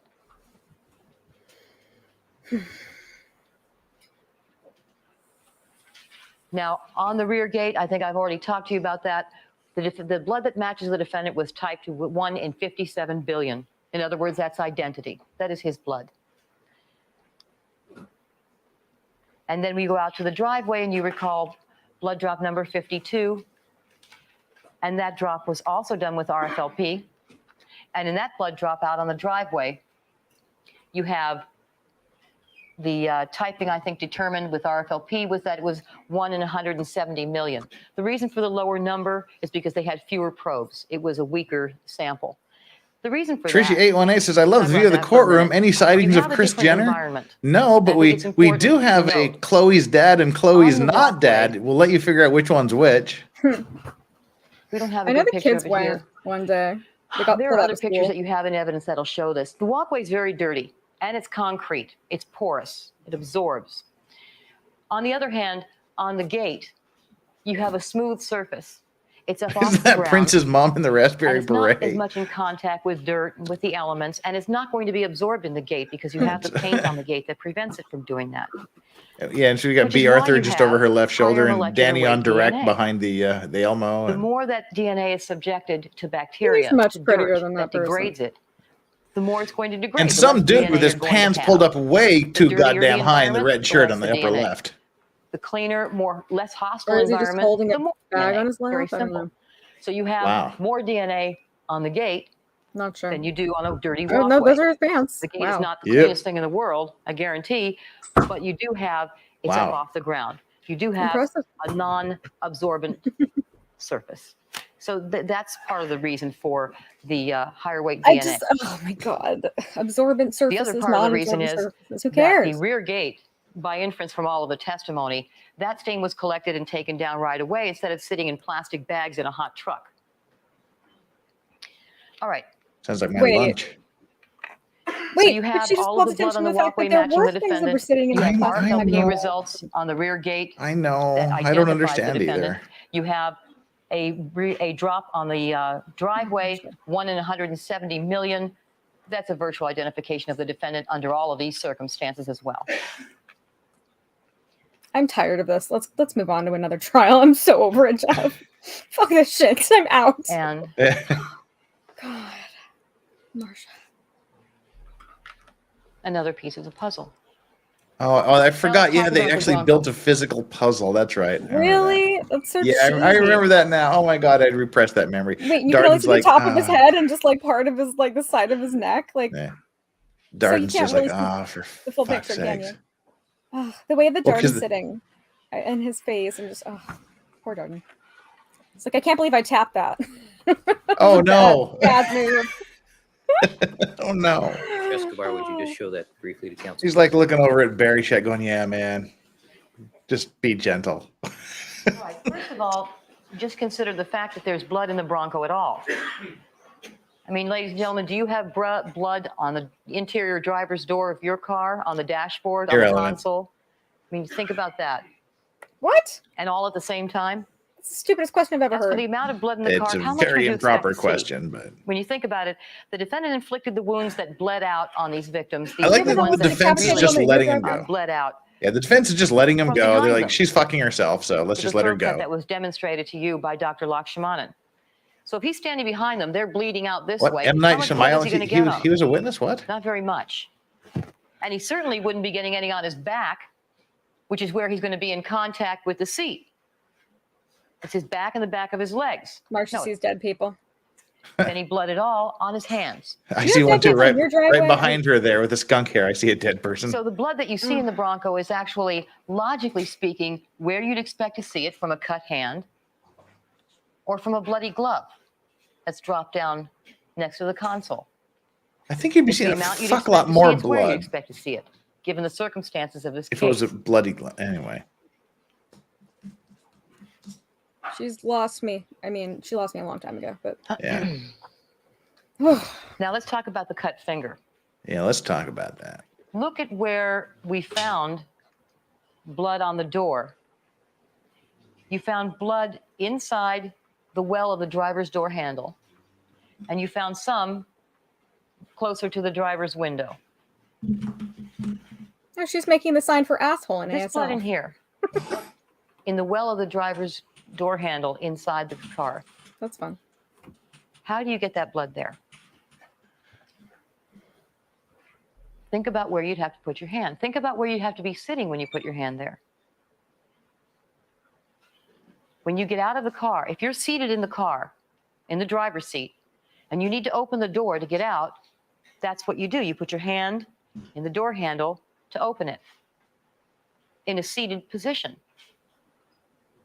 So that blood got on there after when he drove back from Bundy with a bloody finger to get out of his car. That's the only position you could be in, to get the blood in the well of that door handle like that. Because to get it there, you're opening the door. And to be opening the door from inside the car, you'd be seated in the car. So now we know yet another fact that shows that he was bleeding in that car long before he went out to get his cell phone from the Bronco to leave for the airport. Okay. Jeff, I gotta go. My thing is earlier than I thought it was gonna be. Sorry. I have to. Yeah. My You apologies. just want to leave. We know. I don't want to. I'd actually rather be either here because planted this or is ridiculous. contaminated. They concede that one right up front. All right. And that's Bye, because they can come up Chandler. with an Everybody go check out explanation for that one. Remy_legal. Remember the razor sharp cell phone. Have fun. See ya. But I'll see you remember, I next week. won't. it's only the Bye. evidence that Bye. they can't otherwise explain that they resort to the desperation theories of contamination and planting. But it's not only the defendant's blood in this car. Whose blood is There's it? also the blood of Ron and Nicole What? in that Bronco. Is there? And there are other people who saw that there was blood in that car at Rockingham in the early morning hours of June the 13th. Recall another witness called by the defense, Officer Don Thompson, who was guarding the car and kind of taking care of business at Rockingham. He saw the blood in the Bronco as well. Now, you may remember that the blood on the console was initially collected. By the console, I mean the area here marked by the number 31. This number tag, it's in between the seats. Testimony was that Dennis Fung collected blood from that console on June the 14th at the print shed. That was before it went to Bertel's, that tow yard where it seems that everybody and his brother went to look at that car. Oh, so Before there it was went lots there, of people Dennis there Fung that were collected that blood. contaminating the evidence because Now, the everybody went there to results see of it? the blood collected by Dennis Fung in the morning of June the 14th indicated with PCR testing the presence of blood from the defendant and from Ronald Goldman. And it indicated that the response it was mostly the defendant's blood in that mixture. Now, you heard all the testimony about the insecure conditions at Bertel's and how the car was kept unlocked because they didn't have a key for it. Chandler left And you may me. remember that the defendant had to be, that the If you didn't have a Bronco had to be job, towed Flux, from you could Rockingham, join. because early in the morning when the police had contacted the defendant, if you may recall, Cato testified that the detectives asked him for a key to the Bronco because it was locked, they couldn't get inside it, and he couldn't find a key. And you may also recall that there was testimony indicating that the car had to be towed because it couldn't be unlocked. They didn't unlock it until the 14th when they had to do that with a Slim Jim.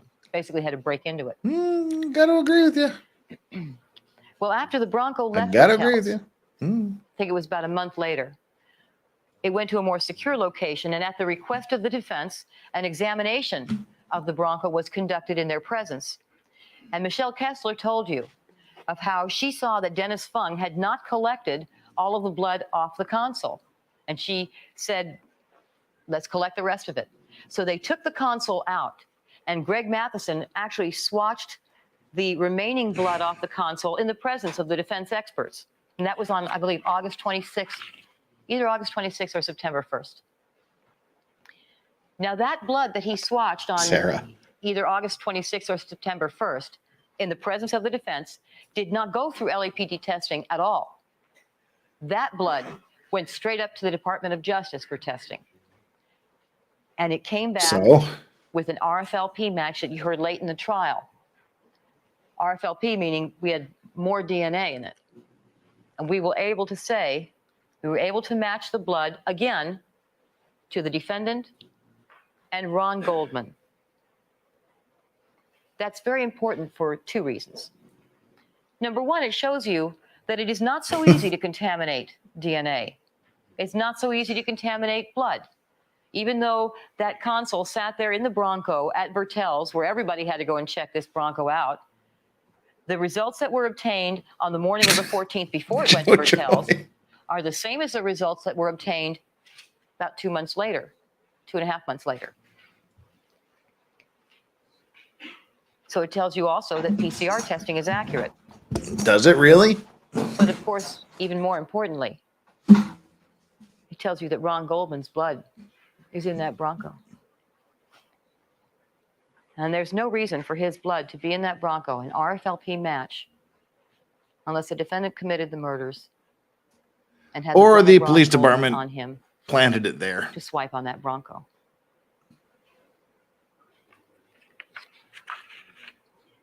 Now, there's something else about that Bronco that I wanted to point out to you. Can we put the photo up? I think it's better to show you the picture up on the screen.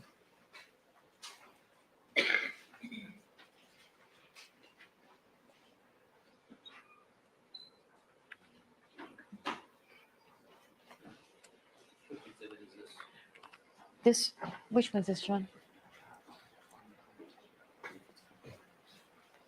145? All right, this is a on photo the of the Bronco. She looks way better at 70 driver's years side. old now than Yes, she Donna. did floorboard. when she was in her 40s. Ooh, silence. There's Mr. Kardashian there, his little skunk do. All right, Ms. Clark, proceed, and we'll have Mr. Farrell tell us which one this is. Pretending to do lawyerly things like look at papers. Help the resolution here a little bit. I showed you a photograph of this during the trial that I think was a lot clearer than what you're seeing now. Yes, the This wart one's very has grown. faded. Hey, Odo, what's up, buddy? What's up? We're going to get a clearer picture for you. What I'm going to point out to you, though, ladies and gentlemen, is the bloody imprint that was in the driver on the driver's side of that carpet. On the driver's side of the floor mat, where a driver would put his foot, we find a bloody imprint. A bloody imprint that Mr. Boziak told you had characteristics consistent with the Bruno Mali shoe. Characteristics consistent, like it had a soul on it. And a bloody imprint that was tested and matched to the blood of Nicole Brown. That carpet piece was cut out of the Bronco by Dennis Fung on June the 14th at the print shed. Now, think about this one for a minute, because just the fact of having blood in that location tells Anything you that something. Dennis Fung or Mark Furman How in the world touched do you get blood would be on the floor suspect. mat in a position where a driver puts his foot unless you have stepped in blood? Or you let Mark and then Furman sat in the examine car it and put cut your it out foot of the on that carpet. spot? Those are two possible How ways. else? How else? Mark Furman, who's lied and said he would do anything to How many times frame a have black you stepped person in if he blood, saw and them how many dating a times white have woman. you tracked it into your car? I don't know how many, but you can see just logically, somebody who is walking around with bloody shoes gets in to drive his car, and the carpet comes up. There you go. And this is People's.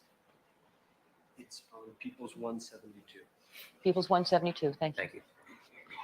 I know why I'm cranky. I haven't had my relaxing pipe on our OJ stream. I'm not seeing. I'm going to have to take her word that there's blood on that carpet somewhere, because I ain't seeing it. I'm going to ask Jonathan to point it to you. It's, you can probably see it though. Do you want to use the laser? Oh, great. I shall return in 1 second. Look. See right here? Or two. And that's what we had testimony about with respect to the blood testing and with respect to Mr. Boziak. But when I sat and I listened to that, I thought, gee, I don't know how much clearer it could be. I really don't. You have the blood, you have the bloody shoe prints going down the walkway, understandably on concrete, a hard surface, they fade out. Then you put that same bloody shoe that obviously got my blood up in rig the, here. Gotta hook groove myself of the up with my pattern of the rig. shoe onto a soft surface like a carpet that picks up that blood, whatever's remaining. How else did it get there? And those bloody shoe prints that lead away from the bodies of Ron and Nicole reach right into the defendant's Bronco. Wait, the zombie bodies reached into the Bronco? Weird.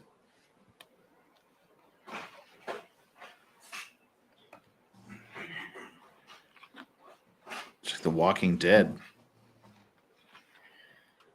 All right, we have, you can already see we have such a wealth of evidence that we could probably stop right here, but frankly, I'd like to, but please finish going through all of the evidence. And the Bronco went back to Rockingham. Please stop there. So let's go back to Rockingham as we trace the steps.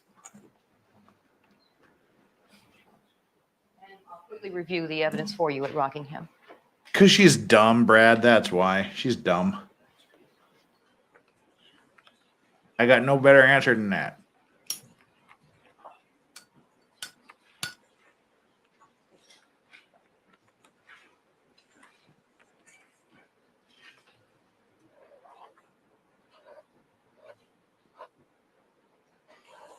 Thank you,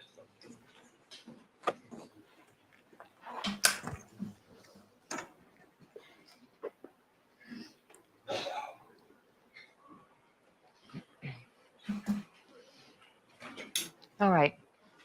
So he gets in the Bronco and he drives back to Rockingham, parking it on Rockingham, just north of the Rockingham gate, where we see it in all of the photographs.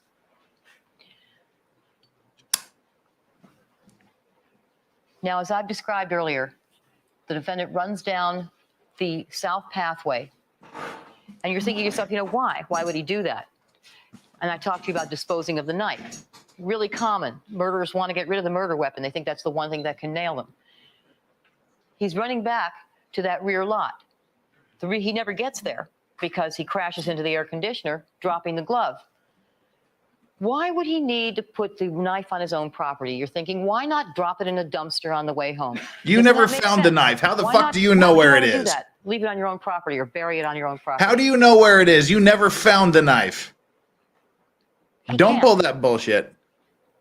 He can't because he's famous. If someone sees him hanging around near a dumpster on that night of all nights, at that time of all times, This is a private in-house blend from Beehive Cigars in Utah.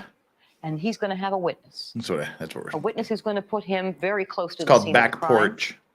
at the very wrongest time he could be there, right after the murders. He can't dispose of evidence in public. Every move he makes is noticed. Every move he makes. Every vow So he's got to he find a breaks. private place. And that's the one that makes the most sense. And he doesn't have a whole lot of time to get real creative here. So what do we find on the Rockingham glove, the one he dropped? We find everything. Everything. This pipe is a Witcher-themed pipe. Fibers consistent with Ron Goldman's carved shirt. by my pipe maker friend We find the hair of in Ron. in We find Finland. the hair of Nicole. It's we find the blood of Ron Goldman. it's Witcher We themed. find It's the blood of Ard Nicole sign from The Brown, Witcher was his And we inspiration. find the blood of the defendant. So yeah, that's the. And Come on, we where are you? find Bronco Focus. fibers from the defendant's Bronco. There we go. Yeah. We find blue-black cotton fibers, From just like those found on the shirt of Ron Goldman From my pipe maker and on the in socks Finland. of the defendant in his bedroom. 0. And on this glove, 0 is the he ratio. tied We to don't do every that in aspect Korea. of the murder, to Ron Goldman, to Nicole Brown, to the car. I am Flux. Totally. Because the Ard sign And of was like course, the that's why the impact defense sign, has and to it was say it's designed to look like it's been the glove cracked planted. with the Ard sign. Because if they Anyway. don't, everything about this glove convicts the defendant. Where it's found, what's It's a crack found on pipe. it, what's found in it, even a black limb hair found inside the glove. Everything about it convicts him. Even though the planting theory is ridiculous, when you think about it, you give it a little rational thought and you realize it's absurd. Whatever you think of Mark Furman, nobody thinks much of him. He couldn't have done this. Why couldn't he have done this? It's not just the fact that all the other officers who were there before him saw only one glove. Think about what he knew at the time he went out to the South Pathway. He didn't know whether or not there were eyewitnesses to the crime that would say somebody else did it. He didn't know if there was going to be someone who said, I heard voices. They weren't his. They weren't Mr. Simpson's. He didn't know if the defendant had an airtight alibi and had maybe left on the 9 o'clock flight to Chicago. He didn't know anything. I have no idea, Mustang McCracken. I have no idea. What he could have done by planting evidence has been wrong and completely fouled up the solution of a case, because he's doing something like that without knowing anything about the case, subjecting himself, think about his own self-preservation, to incredible, an incredible felony. He's in big trouble, and all that has to happen. He is. That's why he pled the fifth on the stand and later pled guilty to perjury. He probably thinks they are. So think about that when you consider this theory of the defense. See, that's the thing that's sad, is the jury didn't get to hear him take the fifth. It's like dismissing logic and reality. Doesn't know that he pled guilty to perjury. Because nothing makes sense about that theory. Nothing from even Mark Furman's point of view.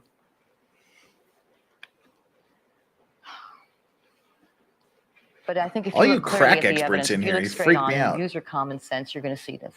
You're going to know this. You will.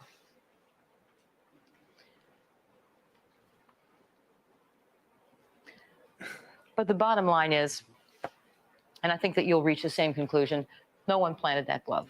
You know why? Why? Because they're his gloves. Oh. They're his gloves. Think about all the evidence you've heard now. The ones that didn't Remember fit? that he's a size extra large. The gloves are a size extra large. But they didn't fit. The glove at Rockingham is a mate to the glove at Bundy. They're a pair. And they were A pair found that by are the Mark same Furman. exact type purchased by Nicole on December 18th, 1990. One of only 200 pairs sold that year. Gloves that are cashmere lined. Gloves that cost $55. Gloves that were found by Mark Furman, who walked alone without Gloves that were telling anybody exclusive to down a dark Bloomingdale's. place behind the Gloves that house. were not sold west of Chicago. Gloves that the defendant was wearing at football games from January of 1991, just a few weeks after she bought them, until the last football season before the murders. Ooh, silence. Young guy's like, please don't look at me. Please don't bring me into this. Just let me sit here quietly. I had nothing to do with this. Now, you'll recall that there was a photograph that was shown to you. First of all, the receipt.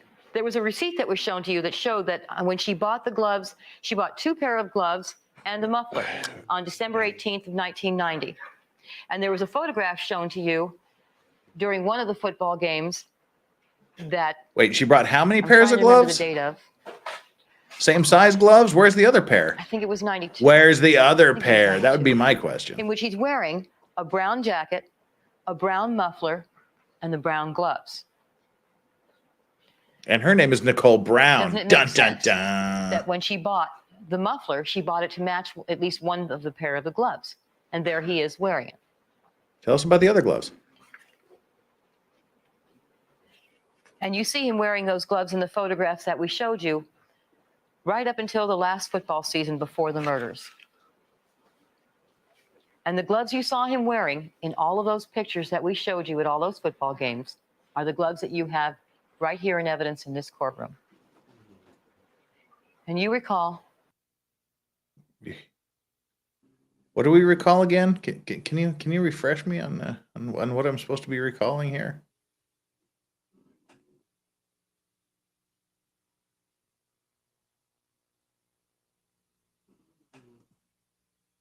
Lisa Bonet back there going, hey, I just want to watch.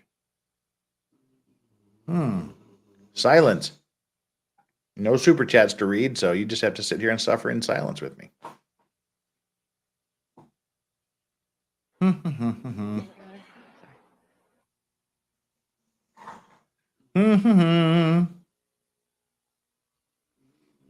I really wish Court TV's page had speed adjustments. That'd make my life happy. We were trying to pull up that picture for you.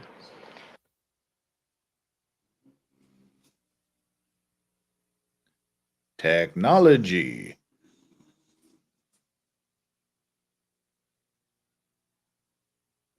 She's trying to pull up a picture nonstop, Mom.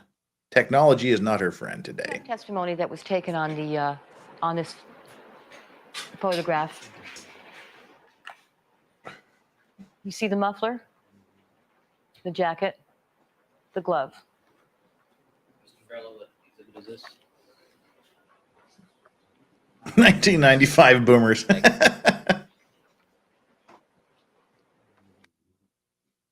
I think it was January of '92. If you need to have that reviewed for you, it's in the testimony. Okay. Now, I know that you recall the glove demonstration when the defendant put the gloves on, the crime scene gloves on. Yes, but that glove easily He mugged fits. for you, and he tried to act like it was real difficult. It was real hard for him and almost impossible to get it on. Well, I'm sure it wasn't as easy as usual. He didn't have to ever wear them before over latex gloves. As Mr. Ruin told you, that makes it a great deal more difficult to put gloves on. Whose And fucking being old fault's gloves, that? The blood that soaked into them, soaked in, and made them that much less stretchable. Because really the issue is stretchability, not so much size. Whose fucking If fault you is had the that? chance to You put told them him to wear put them for a on. while, they would have Darden stretched did. back out. They would have been a better fit than they were. So it might have taken a little effort and a little time, but you ultimately would have seen that, of course, they do fit. Of course, no, It's they, no different they, than the they experience exactly that we all saw have they in our didn't lives. fit. You have leather gloves, they get damp a little bit. You leave them to dry. You don't wear them for a while. You go back, you put them on, they're tight. They're tight. You got to drag them on, pull them on. You wear them for a little bit. They stretch back My out. hat is And a that's- 7 and that's common 5/8. sense. That's something that we've all had in our life experience. Check But out if you're really trying, of course, you millerhats.com. can do it. But have you ever tried to This put was from the shoes Aron on sweater a market child in that doesn't Ireland. want shoes put on them? Or a jacket Sure. on a child that Aron doesn't want the jacket sweaters. to be put on? It's aron.com, You I can't think. do it. They're going to kick, they're going to ARAN.com. scream, they're going to avoid you, they're going to struggle, they're going to squiggle, and it's not going to happen. Now, that's the same thing we have here. Yes. He didn't want to put those gloves. He didn't ARAN.com. want to show they fit. 7 and But did you see 5/8 how is my quickly he hat snapped size. them off? If they were so hard to get on, how come they came off like that? And they did. Because they didn't fit. That's why they came off I'll tell easy, you bitch. They something didn't else go that really on. struck me. If I were asked to put on the gloves, the bloody gloves that were used to murder the father of my children, I would not be laughing. I would not be mugging. I would, because they don't would fit, not be bitch. I'd be like, playing haha, in your face. Like you did. I wouldn't think it was funny at all. I think it'd be funny you made him put them on and they didn't Is that fit, the you dumb attitude you cow. expect? The laughing and the mugging? Putting on the bloody gloves that were used to murder the mother of your children? Sustain. Move on. The point here is that the person who wore those gloves wore size extra large. Back. Let me see counsel side row. Yeah, she probably going to tell Marcia to knock that shit off. All right, Ms. Clark, you may resume. The point here is that the person who wore those gloves wore size extra large. If they had shrunk before that night, he wouldn't have worn them. What do you do with gloves that don't fit? You throw them away, right? That's why he was able to wear them. He would have brought gloves that did fit. That's what he would have done. But he And didn't the do it, testimony has right? told us that the gloves and evidence are smaller now than when they were new. So the issue with all that has been done to them, blood-soaked, frozen, unfrozen, who knows what, the issue is how they fit at 10 p.m. just before the murders on the night of June the 12th. The issue is how stretchable they were then, before the murders at 10 p.m. on June the 12th. And we know that those gloves fit him on the night of June the 12th because he wore them, the size extra large, the size you know fits him because he put on a new pair of extra large here in this courtroom. As Mr. Rubin said, they fit him beautifully. When he bought them. And he did that, of course, without the benefit of latex. And I say benefit sarcastically, latex to catch on them. Oh, so you think it's sarcastic? It's you okay to have be in sarcastic these gloves all of and the mugging points when that you're I talking described. about the gloves that And it's shown on murdered the slide. 2 children's mother. Is that funny to joke about and be Another piece of the sarcastic puzzle. about? Now let's move back down the walkway, the south pathway, that is, that dark, narrow south pathway. And when he ran back down there, the defendant undoubtedly saw that the limousine was already there because it was pulled up facing into the driveway at the Ashford gate. It'd be hard for him to miss. And he knew that he should already have been home. He was running late. And don't forget, you know, he's pretty shook up at this point. He's run into the air conditioner and banged into the wall. He's worried, got to be worried, about the fact that Cato's going to come out and worry and try to investigate the source of the noises. And he's got to get out of that south pathway because if Cato sees him back there, how's he going to explain that? How's that going to look on the night of the murders of the wife and Ron Goldman? If Cato comes outside and sees him in that dark south Cato pathway, didn't what's he come out, doing? and he didn't see him. So he's got to get back in that house, and he's got to get back in a hurry, which is why there was no time to hide the knife behind the guest house. So where is the knife?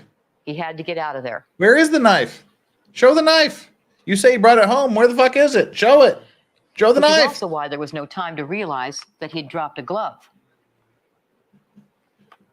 But why would he only take one glove with Into him? the house, which is where Alan. Why wouldn't he point throw to it the Alan fuck out the Park's window season on the way? Which is That glove makes no couple sense. minutes after the thumb circle by Cato. My voice is going up octaves. The Give it a defendant reacted whirl. quickly. He answered Sorry. the intercom when Alan buzzed him this Why? fourth time, I think. Why would you only take one? And he needed Anyway, to collect whatever. himself. He needed to buy time. He left Alan sitting and waiting at the gate while he got ready to go. But when he took off his socks, he reopened the cut on his finger. And that's why you have blood on the bathroom floor. And Rain under on the pressure to get out of scarecrow, there, blood get on the bathroom changed and get floor. going because the limo driver's downstairs Rain waiting. on the scarecrow. He left the socks on his Blood bedroom on the floor. And in that one This simple land careless fed a act, nation. This land made me proud. gave us the Son, most I'm just sorry. There's no possibly legacy single for most you now. devastating proof Rain of on the guilt scarecrow. Blood on in the the bathroom. case. Because on that sock we found blood that matched Nicole Brown, blood that matched the defendant, and the blue-black cotton fiber. Now, I've already talked to you about the significance of the blue-black cotton fiber. Fibers from the clothes he wore, clothes that we never found. What are the fibers that share the same microscopic characteristics as those found on the shirt of Ron Goldman, doing on his socks and on the Rockingham glove? Well, see, they were on the Those are blanket fibers that was picked up from the inside clothes Nicole he wore Brown that Simpson's house. But then We when you never took found that them. blanket out of her house and covered the rid of dead body with it, you cross-contaminated evidence. Now, the defendant's That's why blood there on was that fibers sock on the shirt. gave an RFLP match. Once again, putting him within 1 in 57 billion people. You'd have to go through 57 billion people to find blood type. like the JKD defendant's, Buck, smart as we man. found on that sock. So that's his blood on the sock. That's an identification. But that's not all. We found Nicole's blood as well. Now on this, on sock B, we have actually 2 stains for Nicole. Sock A, we have 1 stain.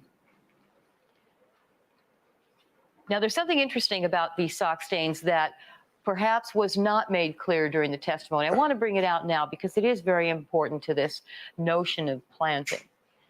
Gary Sims testified, and when he did, he told you about the fine spatter that he found above, on sock A, that he found above the Nicole Brown stain on sock A. Little dots, I think he said there were like 10 of them above the I did not know that, Nicole Daily Brown Quick stain. Bites. And on sock B, he found little tiny spatter. All right, between tell him to start with the episode stains 1, to and we'll Nicole see him in Brown a stains year. on sock B. Little fine spatter, kind of like the little spatters you would get when you stepped in a puddle or a pool of blood.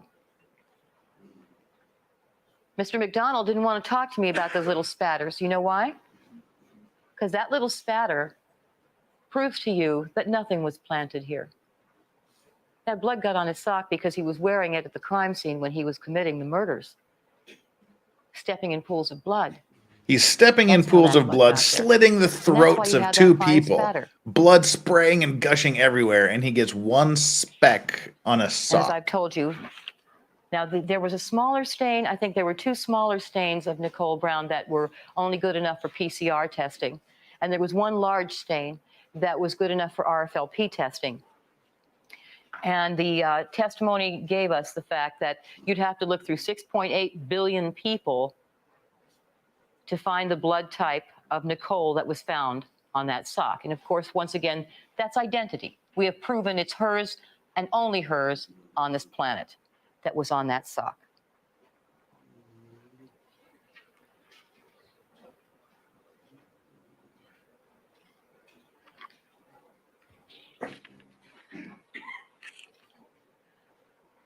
All right. So with all of this blood evidence, what we have done, and fiber and hair, look at all we've traced, look at all we've proven. We have linked the defendant to the crime. Yes, he was. We have linked the defendant to the victims. We have linked the defendant and the victims to his car. And that link has reached from Bundy into his bedroom at Rockingham. They are all interwoven by time, by space, by dimension, by science. It's a TARDIS sock. All linked. Now let's turn to the murders themselves. And in this section, I'd like to talk to you about the manner of killing. And Darden's like, all right, chat. We've got, what do we got going on here? We've got 179 of you here right now. 179 just blatant masochists. Oh, 184 masochists right now. I have a question. We're exactly at the 2-hour mark. We've got about 30 minutes left of this particular clip. Do we shut it down right now and just go a little bit extra as we go down the line? Or do we suck it up? We suffer through the last 30 minutes of her rambling and we call it good, and that decreases our overall ultimate amount of time we have to spend watching closing arguments. So, let me know what you think. 1, if we shut it down now. 2, if we suffer and plow through the next 30 minutes. 1 for bailing and 2 for 30 more minutes.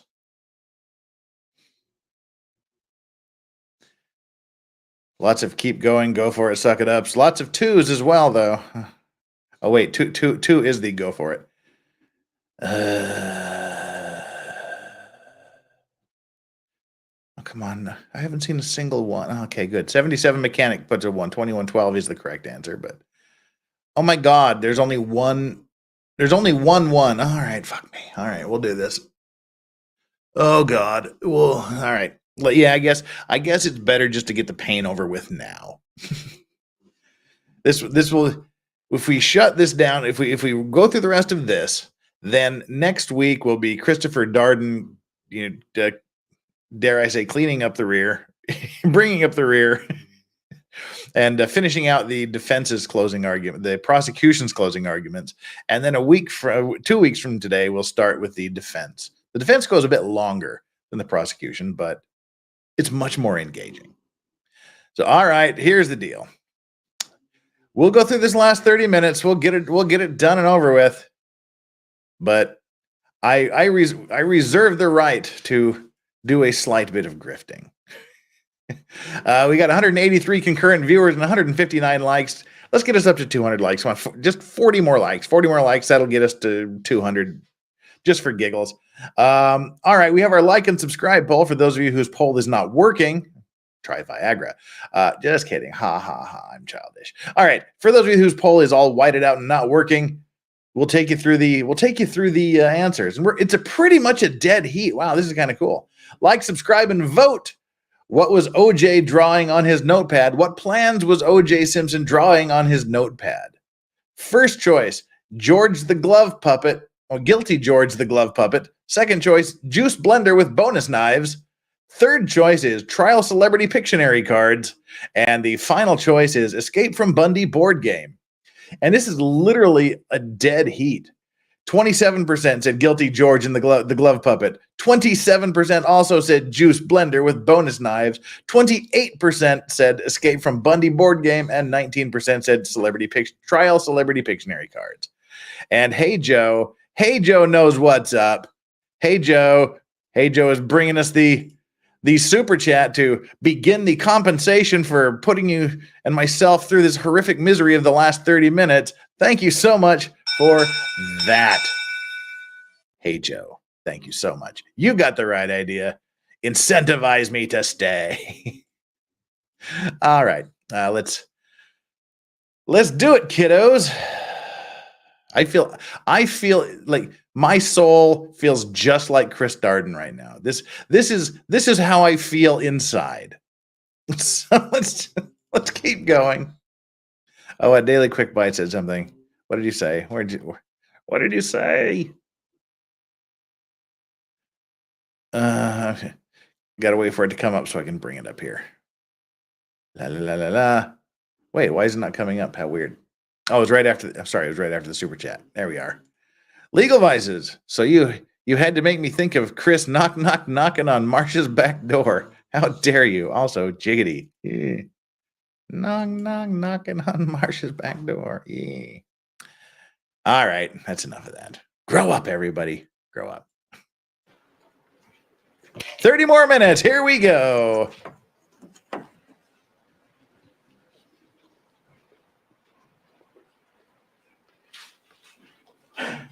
Oh, I wish we could do this at a faster speed, but we can't. All right, in this section, I'm going to talk to you, I'm not going to start this way, but ultimately I'm going to talk to you about the law of homicide. What the people are required to prove in terms of proving that a murder occurred, what's a first degree and what's a second degree murder. Before I do that, I'm going to address some preliminary questions that these are not questions the law requires us to answer, frankly. So we're going to tell you what you These are don't have to just kind answer. of questions that you have, the things that you might want to debate in the jury room. I'd like to give you some ideas about these questions and ponder them with you for a little bit. But let me preface my remarks by saying that this has nothing to do with the elements of the crime that we are required So to prove. basically, she's In going to terms waste of their our fucking requirements of time. proof as to who did it and what they did. They're going to this has talk about nothing to shit do she with doesn't those. have. She just so said you know. what she talks Because about this has is a matter nothing to do as I with told you, in the proving this jigsaw case. puzzle, this is the piece of sky. But it's interesting. What? And it might be something that you're interested in. So But it has in nothing. that light, I'm going It has talk a nothing little to bit do with about the it. case. It has nothing to do with anything. It's a piece of sky in a First of all, puzzle, how could but one you might be person do interested. this without the victims being able to scream or escape? Okay, this is a good How long answer. did this take to accomplish? What about these murders leads us to believe that it was committed by only one person? Yeah. Okay, I'll start with the last question first. First of all, if someone else was involved, that certainly does not mean that the defendant didn't do it. It just means that he didn't get anyone to help, that he got somebody else to help him. What? It doesn't necessarily mean he didn't do it, though. What? What the I'm not fuck saying did that she he just? did. What I'm the not saying fuck that there did she wasn't a just second person say? there. I'm just saying that that alone doesn't mean anything. Wait, what? But secondly, first of all, All right, hang on. What? That sounded weird to me. Maybe I'm hearing things. what about these murders leads us to believe that it was committed by only one person? Yes. Okay, I'll start with the last question first. First of all, if someone else was involved, that certainly does not mean that the defendant didn't do it. I'm going to tell you why there was only one person involved. There may have been more than one, but that doesn't mean he was in. What the fuck is that? What kind of argument and reasoning is that? One sentence, I'm going to tell you why there was only one person. And literally the very next sentence is, maybe there was more than one, but that doesn't mean he wasn't there. Which happens to be like one of my theories, that somebody else did it and he was just standing there watching. But this is a dumb thing. I'm going to waste your time and talk about shit that you don't have to consider that has nothing to do with innocence or guilt. But I'm going to tell you why he did it alone. Maybe he wasn't alone, but that doesn't mean he wasn't there. It just means that he didn't get anyone to help, that he got somebody else. There may have been someone else there, but that doesn't mean he was there. It just means he couldn't get anyone else to be there with him. Fucking hell. To help him. It doesn't necessarily mean he didn't do it, though. What? I'm not saying that he did. I'm not saying that there was a... You're not saying that he did it? Okay, fair enough. She means I'm not saying he found someone else to help him. That's what she's saying. She's saying, I'm not saying that he found, there was another person that helped him. But all the jury is going to hear is, you're not saying he did it? That's all the jury's going to hear. They're not going to go, oh, wait a minute, she was talking about getting someone else to help.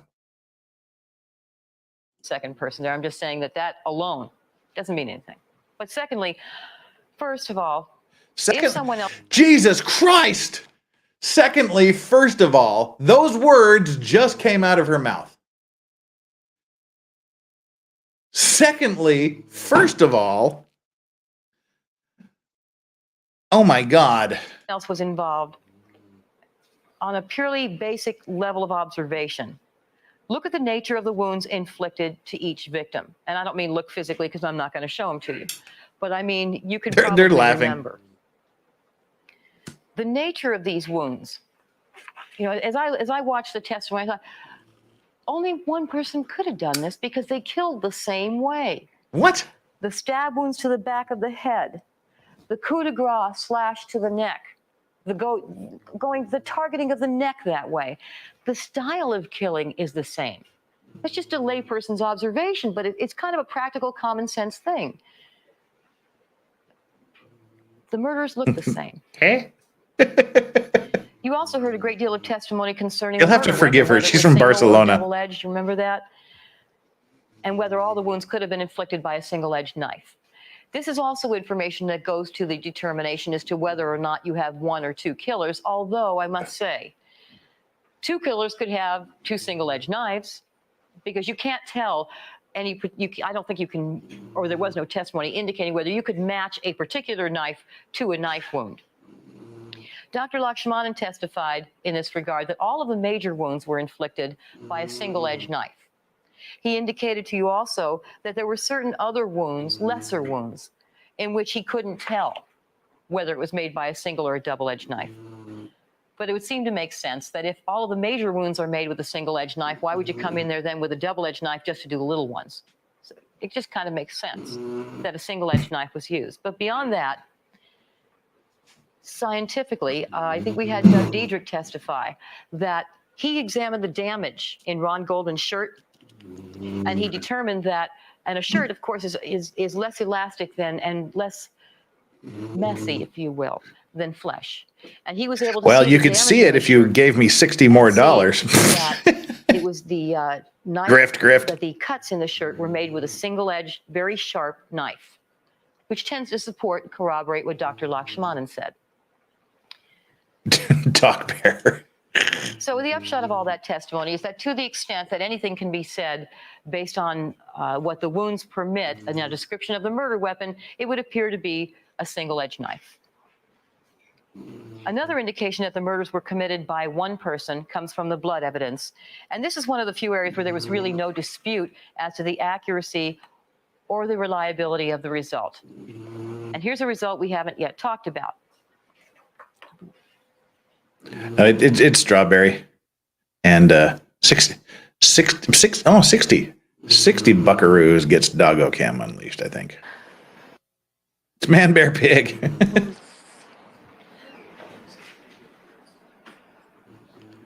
Equals 100. Yes, my dog is snoring.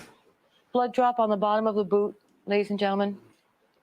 It was that's the sole of Ron Goldman's boot. That's a photograph. That's the soul of Ron. That's a photograph of the soul of Ron Goldman. You can see he's lying on that sheet. All right, now that blood drop was tested, and it was a high amount of DNA. It was a high amount of DNA because, as you can see, it was dripped on a part of the boot that doesn't look that dirty, and it obviously dried on that boot. So the DNA did not degrade as badly as it did on the concrete. Again, that's a non-absorbent surface. It's plastic. So it was preserved better. Now, what the result of that drop was a mixture of the blood of Ron and Nicole. Now, what does that blood drop mean? First of all, obviously, that blood drop, and I think Henry Lee even testified to this, was dripped on the sole. And Ron Goldman was already down. when it was dripped on the sole. How could it have dripped on the sole of the boot in that manner? Well, it had to have come from the murder weapon, from a knife. Those drops are dripped on, cast-off drops from the murder weapon, from the knife. Yeah, in fairness, she does look just badly exhausted. enough to leave a quantity of blood on that knife. And it also means that Nicole had also been cut badly enough to leave a quantity of blood on that same knife. Because unless one knife has the mixture of blood of both victims on it, again, we don't have a one knife. blood drop from both victims. We don't have a knife, See what though, I mean? Marcia. The blood of Ron and Nicole mixed on the knife. It dripped onto the boot. And that's why you get a blood drop with the mixture of their blood. And that shows you one murder weapon. Well, that's a highly unsupported theory. Thank you very much. Because we don't have a knife, do we? Now, in addition to all of that, add the fact that you have virtually no evidence of the presence of a second killer. I mean, there should be something left. But there was really virtually nothing. Now, Dr. Lee tried to tell us about a second set of shoe prints, as you recall. But I think Mr. Boziak made it very clear what that was all about. The only real shoe prints found that did not match the Bruno Mali was that one shoe print that he saw on June the 25th. After police officers had walked through the crime scene after it was broken down, you recall those photographs. 2 weeks after the crime, after camera. The only shoe print they found was after the police walked through the...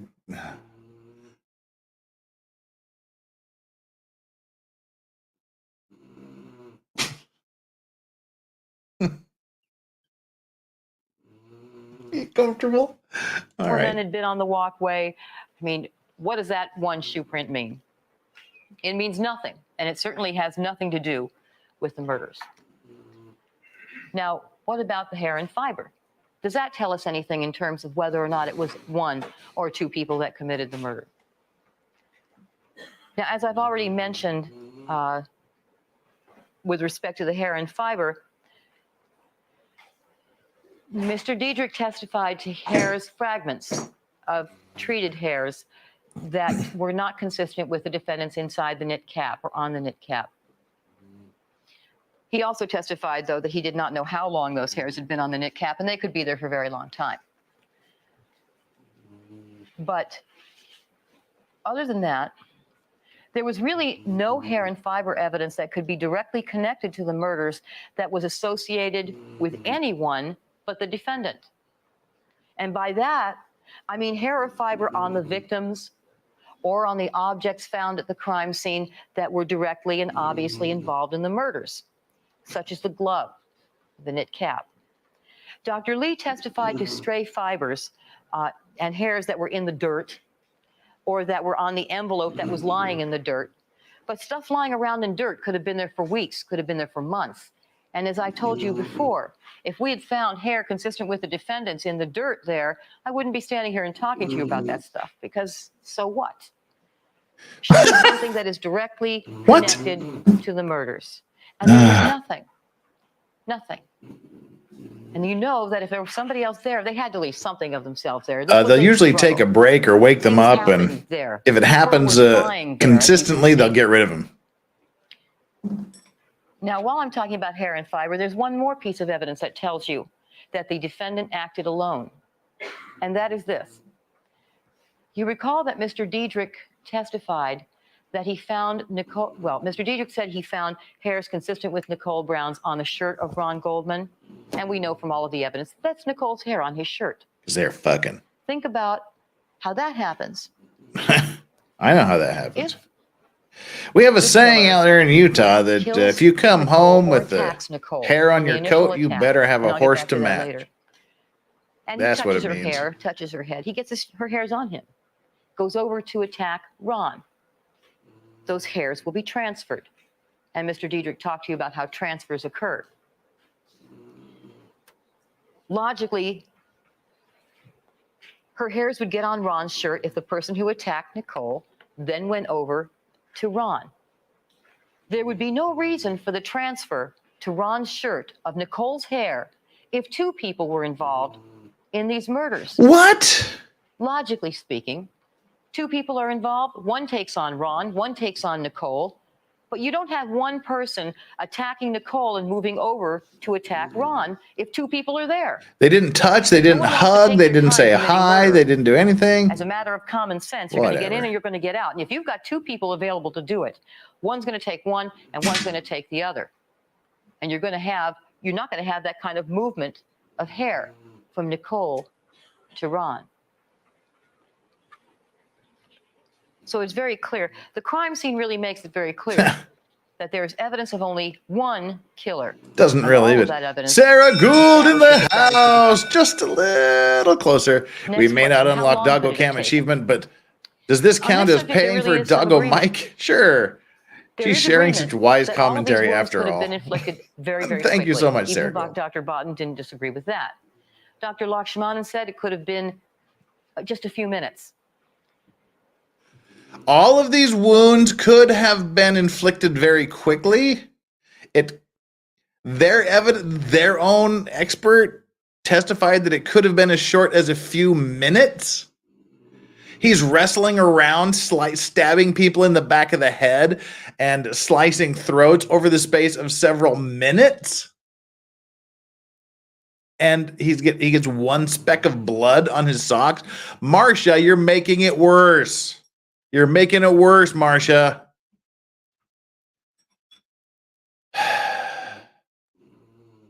Exactly, Strawberry.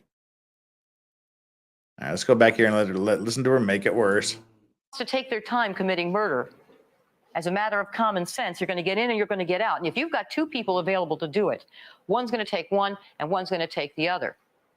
And you're not going to have that kind of movement of hair from Nicole to Ron. So it's very clear. The crime scene really makes it very clear that there's evidence of only one killer. And all of that evidence establishes that that is the defendant. Let's hear this again. Next question, how long could it have taken? On this subject, there really is some agreement. There is agreement that all of these wounds could have been inflicted very, very quickly. Even Dr. Botten didn't disagree with that. Dr. Lakshmanan said it could have been just a few minutes. Jesus. Now, when you realize, you look at this crime scene, look at what you have, Marcia, look at where you have it. Give me a knife and let's fight for a few minutes and see how fucking long that Ronald Goldman was few taken minutes by is. surprise. And I'll get to Nicole in a minute because there's evidence with respect to her too. But first, let's take Ronald Goldman because that's the one who struggled. You see. That's funny. Totally not a Russian bot.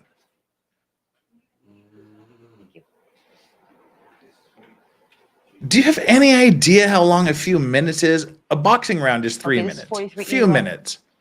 Let's see how exhausted that they are after the end of 3 minutes. And it's a long ass just time. Inside the gate. Now you remember, because you were there, how small that area is in that caged area at Bundy. It's very, very, very tight. And that envelope is virtually with one step in the gate. It's dropped. And we have blood drippings on the envelope that indicate that it was dropped and then Ron bled, dripping onto that envelope. That indicates surprise. Yeah, both carotids were cut. Well, there was testimony that Nicole's head was essentially severed. The only thing keeping her head on was her spinal column. Also. Now I know a lot of suggestions were made here about how you. They said there was nicks on her on her vertebrae from the other side. Frankly. How do you use keys against a 6-inch sharp knife? How do you know it's 6 inches? And how do you see any evidence there that he even had them in his hands long enough to think about that? Those keys were dropped, and they were dropped right inside the gate. And I'll show you the photograph of where they were found.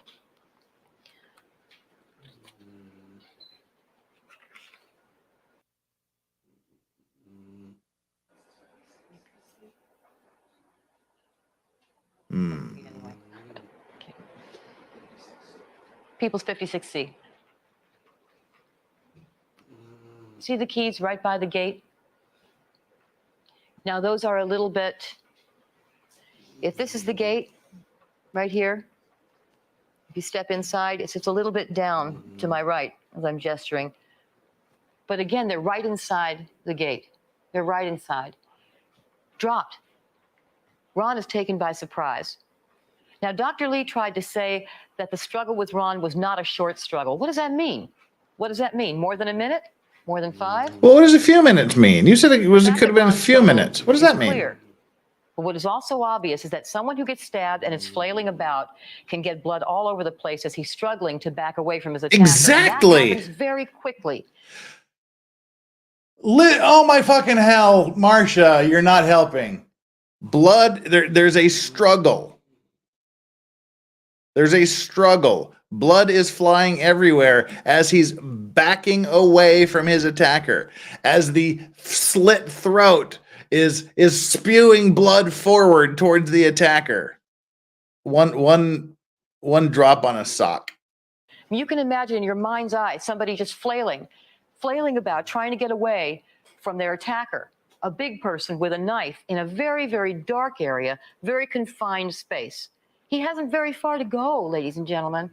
He's got only a few feet to move, and he's backed into a corner like that. Where's he going to go? He flails backwards, trying to avoid his attacker. A number of the contacts that you see, the bloody contacts on the fence, are made at once as he's flailing. And that's what you see on that fence. You see a young man bleeding, backing, and falling, vainly trying to get away from the defendant, who has him cornered in a cage and is coming at him with a very long knife. Because it was 28 years ago, and I only watched it once. How? Dr. Lakshmana spoke of the fact that Nicole suffered only two defensive wounds. One to the back of her left hand. I think it was one to the right of her palm. She struggled very little. As Dr. Lakshmanan told you, she was rapidly, that's what he said, rapidly incapacitated. We have to do it, folks. People with earbuds, be warned. It's that time. I thought we weren't going to have to do it today, but we've got to do it. Y'all know what time it is. Earphones, this is your last warning. 3, 2, 1.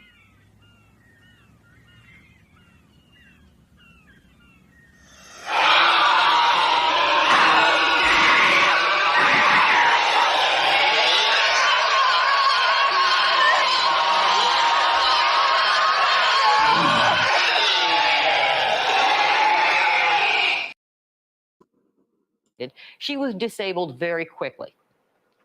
There were stab wounds to the back of her head that indicated movement, perhaps as she tried to run, stabbing her in the back of the head. An abrasion to the right eyebrow indicates that she was pushed or fell into a hard surface, such as the wall or the stairs. She was stabbed in the left side of the neck 4 times. There was some movement shown on her part with respect to at least one of those stab wounds in the left side of her neck, which indicates there was still some effort at resistance. And now, most importantly, Dr. Lakshmanan found evidence of a scalp and brain contusion caused by a blow to the head done by either a fist or the base of a knife. A contusion that was likely to cause unconsciousness, which in fact we know it did, because when the defendant cut Nicole's throat for the last time, there was no indication of any movement on her part. It was a clean cut. That final coup de grace had smooth margins that indicated no resistance on her part. And there's a little bit more evidence of that I'll talk about later. But what's very important about these early wounds to the head and neck is that Dr. Lakshmanan told you there was evidence of bleeding in that brain contusion that showed that she lived after the infliction of those wounds for at least a minute and maybe more. Likely in an unconscious state, certainly disabled. The ancient art of Taekwondo leap. At least a minute, maybe more. I cast magic missile. Before the final blood throat cut was delivered. Please cut the feed, Your Honor.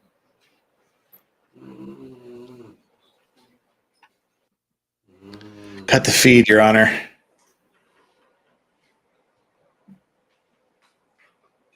Now look at the upper step, ladies and gentlemen. You can see that she bled out on that step above her for a while before she came to the final spot at the foot of the stairs. And Dr. Lakshmanan testified that Nicole was unconscious when the final throat cut was administered and she was put down at the base of those stairs.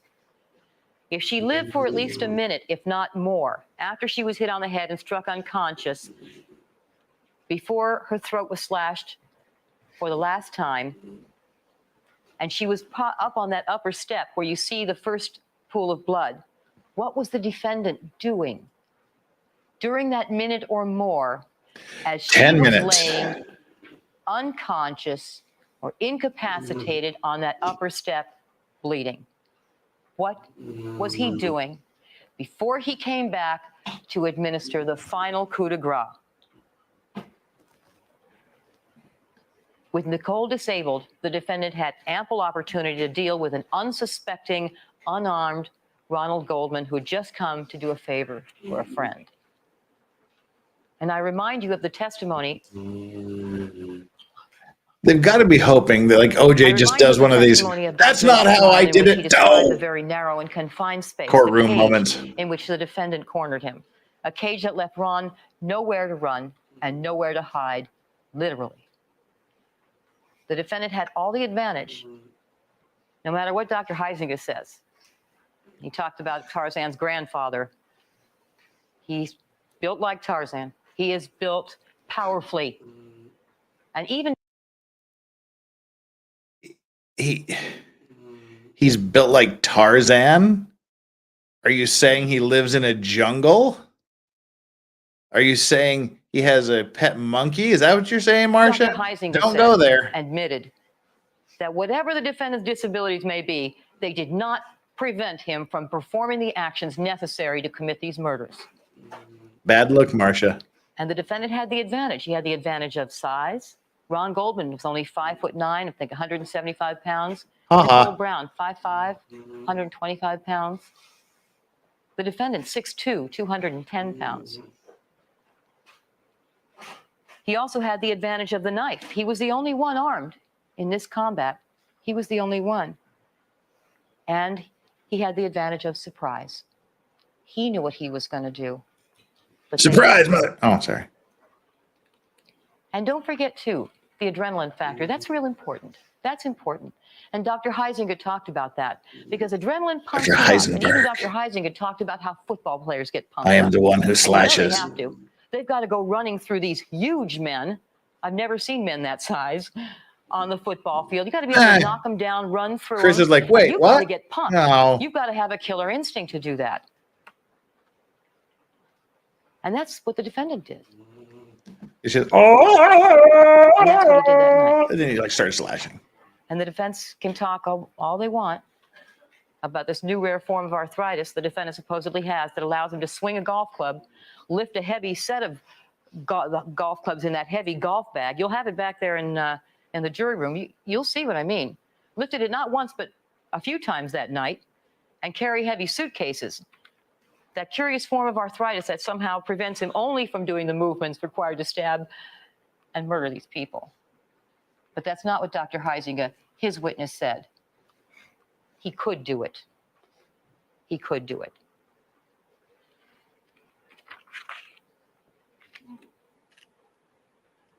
Now let's talk about the attack of Ron. I think the biggest thing leading to a not guilty verdict was Furman. That much is clear. And the wounds Fung. inflicted to the neck, those control wounds. Secondary was their more about ridiculous that, scientific and some of the other evidence stab presentation. wounds. And Ron struggles. Unlike Nicole, he's not so easily put down. He struggles and he grabs. The defendant who's holding him from around the neck with his left hand, Ron, and holding the knife in his right. Ron is struggling. And he's grabbing at anything he can. So and there he's should have grabbing been at the blood hand that's all holding him. And fucking that's how the over. glove comes off. Oh, never mind. And by the way, that's why the right glove doesn't come off, because the right glove, the right hand, is holding the knife, holding the glove in place. But from that point forward, after the defendant first attacked him, Ron's death was not a matter of if, it was just a matter of when. And Ron was totally on the defensive from the start, trying to ward off the knife and to back away. and in the process hitting the fence, the trees, and everything around him in a desperate effort to survive. And all of this had to have happened very quickly. And I say this as a matter of common sense. It didn't take Ron Goldman and Nicole Brown more than a few minutes to be overcome and slashed to death. And that's not really surprising. Think about it. Kind of is. A boxing match, each round is what, 3 minutes? 3 minutes, exactly. And this is with men that are both prepared, ready to do battle in good condition, who are not taken by surprise, who are prepared to do battle. And we know knockouts occur in the very first round. They certainly happen within a minute. Then why did you say And it could have that's with happened in trained professionals. seconds? Same thing with martial arts matches. Very quick. All right, next question. Why did he leave the cap and glove? This one's probably very easy. Yeah, It Johnny was late. He Weissmuller had to did it. catch a That's right. flight. This took longer than expected. Ron Rip- Goldman was rip not Johnny expected Weissmuller. at this scene. He was not supposed to be there. But it is only because of him, because of the struggle that he put up, that we have the cap, we have the glove, and we have all this evidence. Ron's shirt, the blood, because of the struggle with Ron. We have all of this evidence. No, MMA wasn't a thing back then, but what was they actually, like every Saturday night on sports channels, they would have freestyle martial arts I'm not saying that the competitions. defendant was not aware as he was leaving the scene that he knew he had lost evidence. Like, because Benny he the was. Jet Urquidez, he was There my was hero, evidence given man. to you by Mr. Boziak, who testified Billy that he Superfoot saw Wallace, hesitation that's a shoe prints great down the martial Bundy artist. walk, that he saw evidence that the defendant walked down the walkway, stepped back against the north wall, and stepped out as though to look back at the crime scene. And what that shows you is evidence that I've lost my cap, I've lost a glove, but he's thinking about going back but doesn't dare. Time is running out. He might be seen by someone. The longer he remains, the more likely to be detected. And probably the dog howling already. And so he has to leave. Don't forget, too, that the glove and the cap are in complete darkness underneath that plant, in that very dark area in the front of Nicole's condominium. Now, I know that I have not explained every move that was made by the defendant, which blow came first, which one came last, and which one came in the middle. The law doesn't require us to do so, and of course, there's a simple reason for that. Because short of a videotape, we very rarely know exactly how any crime occurred. People who commit murder obviously try not to do that in public and where everyone can see them. Their victims can't talk and they can't tell us what happened.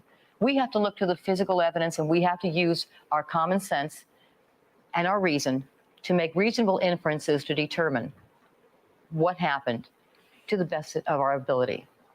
And even if we had a videotape, ladies and gentlemen, it wouldn't show you everything. What happens before the tape starts? What happens after the tape ends? And what if, and of course, a camera only picks up what's in its lens. So if you saw, for example, a videotape of this case that had Nicole, that was able to focus on Nicole, but not pick up Ron, and you saw the defendant What killing are you Nicole talking and about? slashing her throat, and then he stepped out of range to attack Ron, would you thereby conclude that he didn't kill Ron? No, of course not. What are you talking about? Of course not. So the law does Seriously. not require that we prove how a murder was committed, simply because in that case we'd have very, very few convictions for murder. True. The law requires that we prove that a murder was committed, who committed it, and what degree of murder it was. State objection. So She's the making order her of case wounds worse. makes very little difference. It doesn't answer any of those questions that we're required to answer. And that's what we're here to determine, is those questions that the law asks us to prove. But there is one aspect of the nature of these murders that is a very telling point when you think about who did it. When you look at these pictures, ladies and gentlemen, you see rage, you see fury, you see overkill. This No, you is just saw not the kill. mark I don't think of a so. professional killer. These are not efficient murders. You just said he'd walked up behind Nicole and it was a clean cut across her throat. These are murders that are really slaughters, that are personal. And in that respect, they reveal a great deal about who did them.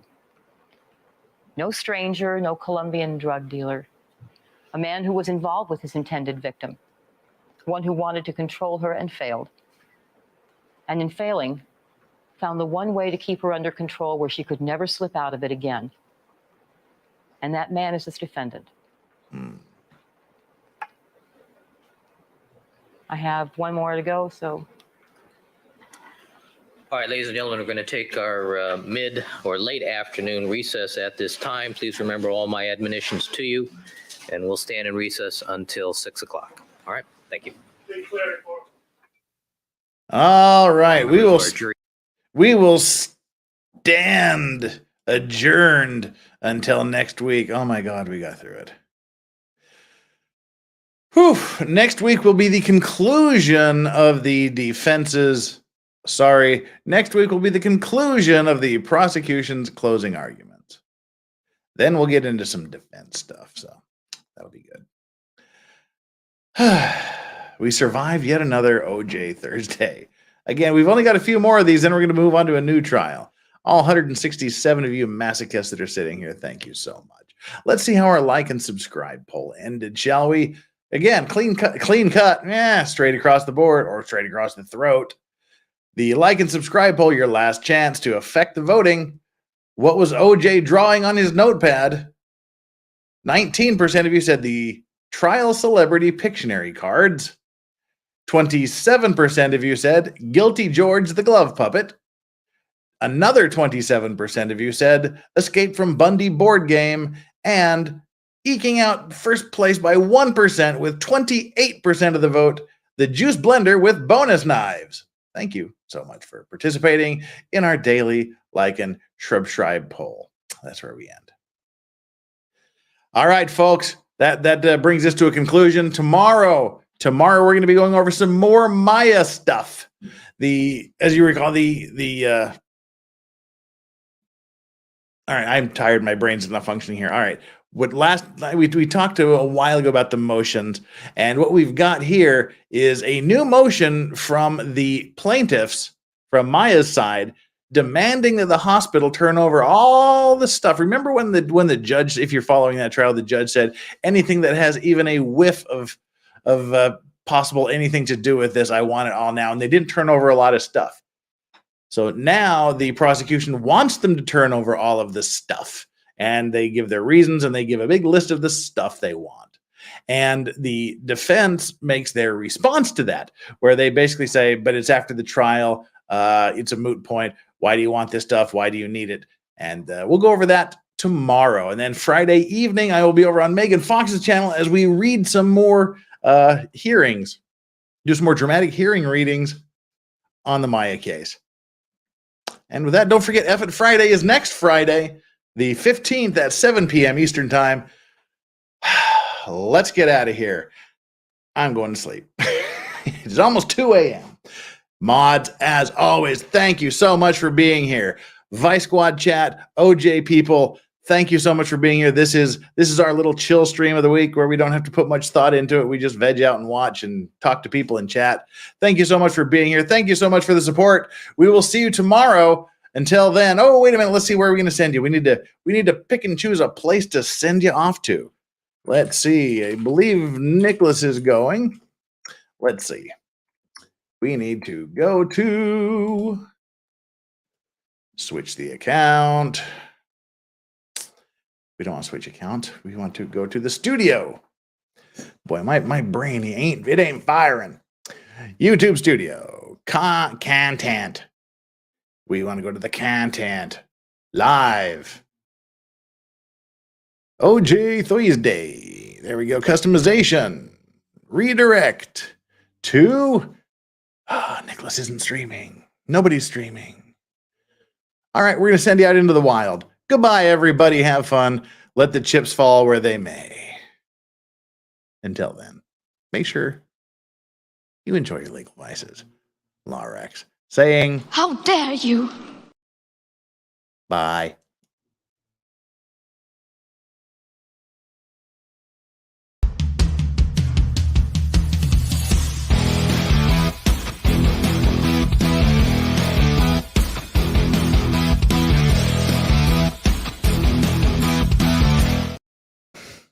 Bye. I forgot to hit end stream. I almost just walked out of here. Let's try that again. Bye, everybody. Boomed right at the end.